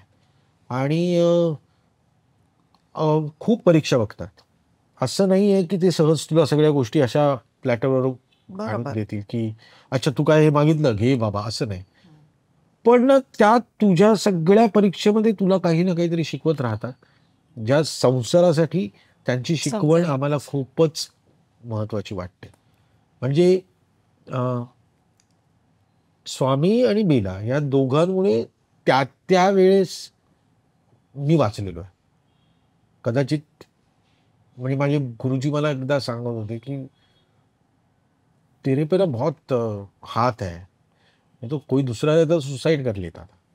मधले आपला एक जो असतो ना काळ, तर ते जे असतं एक शक्ती, अलौकिक शक्ती आपल्याकडे असते. ती शक्ती आपल्याला मदत करत असते. मग ती गृहिणीच्या रूपात असेल आपल्या घरातल्या, आणि मग ती स्वामींच्या रूपात पण असू शकते. पण मला कधीतरी असं वाटतं की गिरगावातून माझ्याकडे आली आणि गिरगावातच स्वामींचा मठ आहे. त्यामुळे त्यांनी स्वामींनीच सांगितलं असेल की बाबा आता तू जा, मी येतोच आहे तुझ्या मागे. 96ला ही माझ्यावर लग्न करून आली, 97ला स्वामी माझ्यावर. बस. वा वा.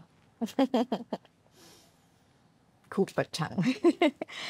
आता ना आपल्याकडे एक पद्धत असते, आपण वोकल लेटर म्हणतो एकमेकांसाठी. म्हणजे आमचं असं म्हणणं असतं की आजकाल आपण पत्र लिहित नाही एकमेकांना, व्हॉट्सॲपवर छोटेसे मेसेजेस करतो. एक बदाम, एक आय लव्ह यू, ह्याच्यात सगळं संपवतो. तर तसं आपण पत्र आता इथे फक्त लिहिणार नाही आहोत, ते वोकल आहे. अगदी प्रिय बेला ते तुझा केदार, आणि ते तुम्ही कुठल्याही काळातलं लिहू शकता. असं इथे आत्ता तुम्ही एकमेकांसाठी पत्र वोकल लेटर म्हणायचंय.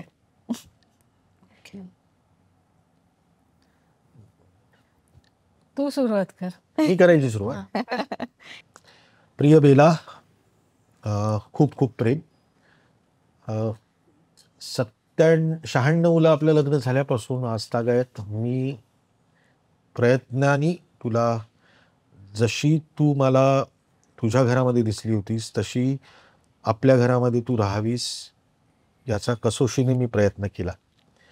माझं अस्थिर जे करिअर आहे त्याच्यामध्ये खूपशा गोष्टी चढ उतार आले, पण ते चढ उतार जेव्हा जेव्हा आले जेव्हा चढ आले तेव्हा तू मला कधी दिसली नाहीस, पण उताराच्या वेळेस मात्र माझ्या हातात हात घालून उभी राहिलेली मला नेहमीच दिसलीस.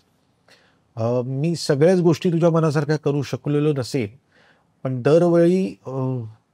दरवेळी माझ्या मनामध्ये तेच असतं की आता मात्र पुढच्या वेळी ही गोष्ट मी तिच्या मनासारखी करीन. पण त्यावेळेसही ती होत नाही. माझ्या सगळ्या वेड्या कल्पनांच्या मागे तू खूप खंबीरपणे उभी राहिलीस. बरेच वेळा त्या वेड्या कल्पनांनी आपलं नुकसान पण झालेलं आहे, पण ते नुकसान फार महत्त्वाचं नाही हे मला तू सतत जाणवून दिलेलं आहेस. आणि दरवेळेस मी आता ह्यापुढे ही वेडी कल्पना मी डोक्यात आणणार नाही आणि मी सरळ मार्गाने चालेल असा विचार करूनही पुन्हा पुन्हा वेड्या कल्पना घेऊन मी माझं काम सुरूच ठेवलेलं आहे. आणि तू याही परिस्थितीमध्ये आजही माझ्या पाठीमागे उभी आहेस. एक मात्र सांगतो अनुरूपच्या या पॉडकास्टच्या निमित्ताने की आज आपण हे 50 एपिसोड करतायत, पुढच्या वेळी जेव्हा हे 100 एपिसोड करायला येतील तेव्हा वेल सेटल तू असशील याची मी तुला गॅरंटी देतो सगळ्याच बाबतीमध्ये.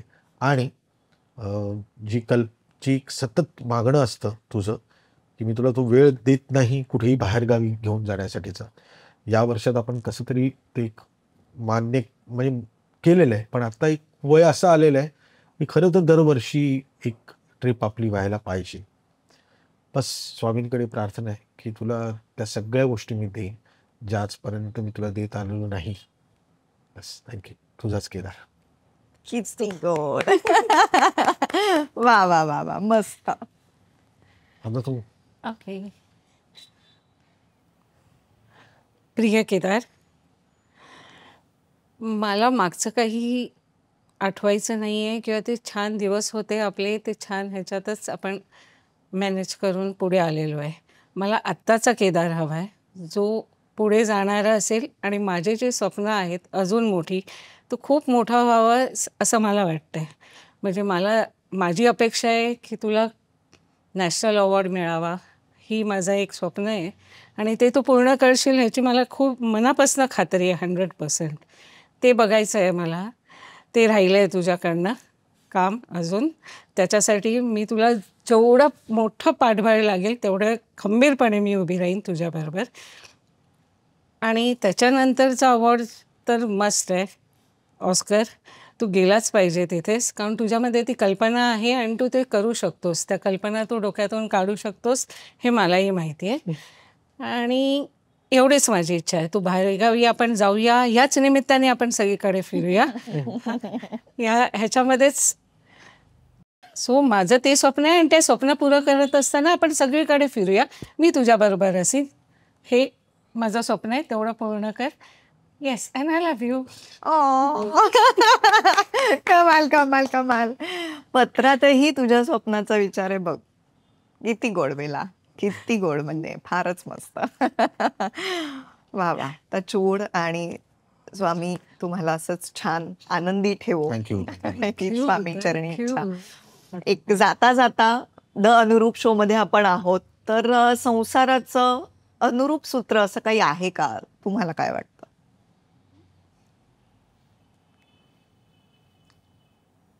नवरा बायको जेव्हा होतो आपण, तेव्हा आपण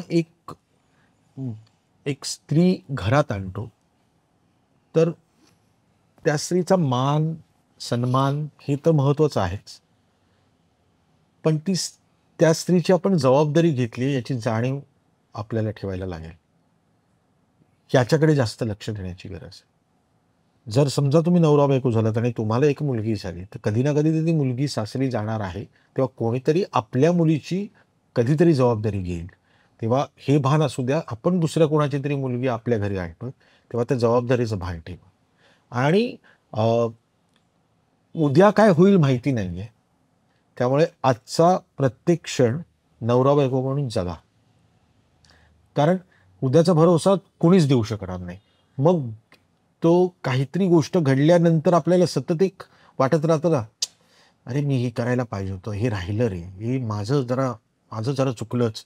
तर नंतर त्या चुकांची अख्खी लिस्ट काढण्यापेक्षा आजचा दिवस छान जगा, आजच्यासाठी जगा. वा, तुझं काय मत आहे? आमचं जेव्हा लग्न झालं त्यावेळेला आम्हाला अपेक्षा नव्हत्या काही, म्हणजे मला तर काहीच नव्हत्या, की जसं आहे त्या ह्याच्यामधनं पुढे जाऊया.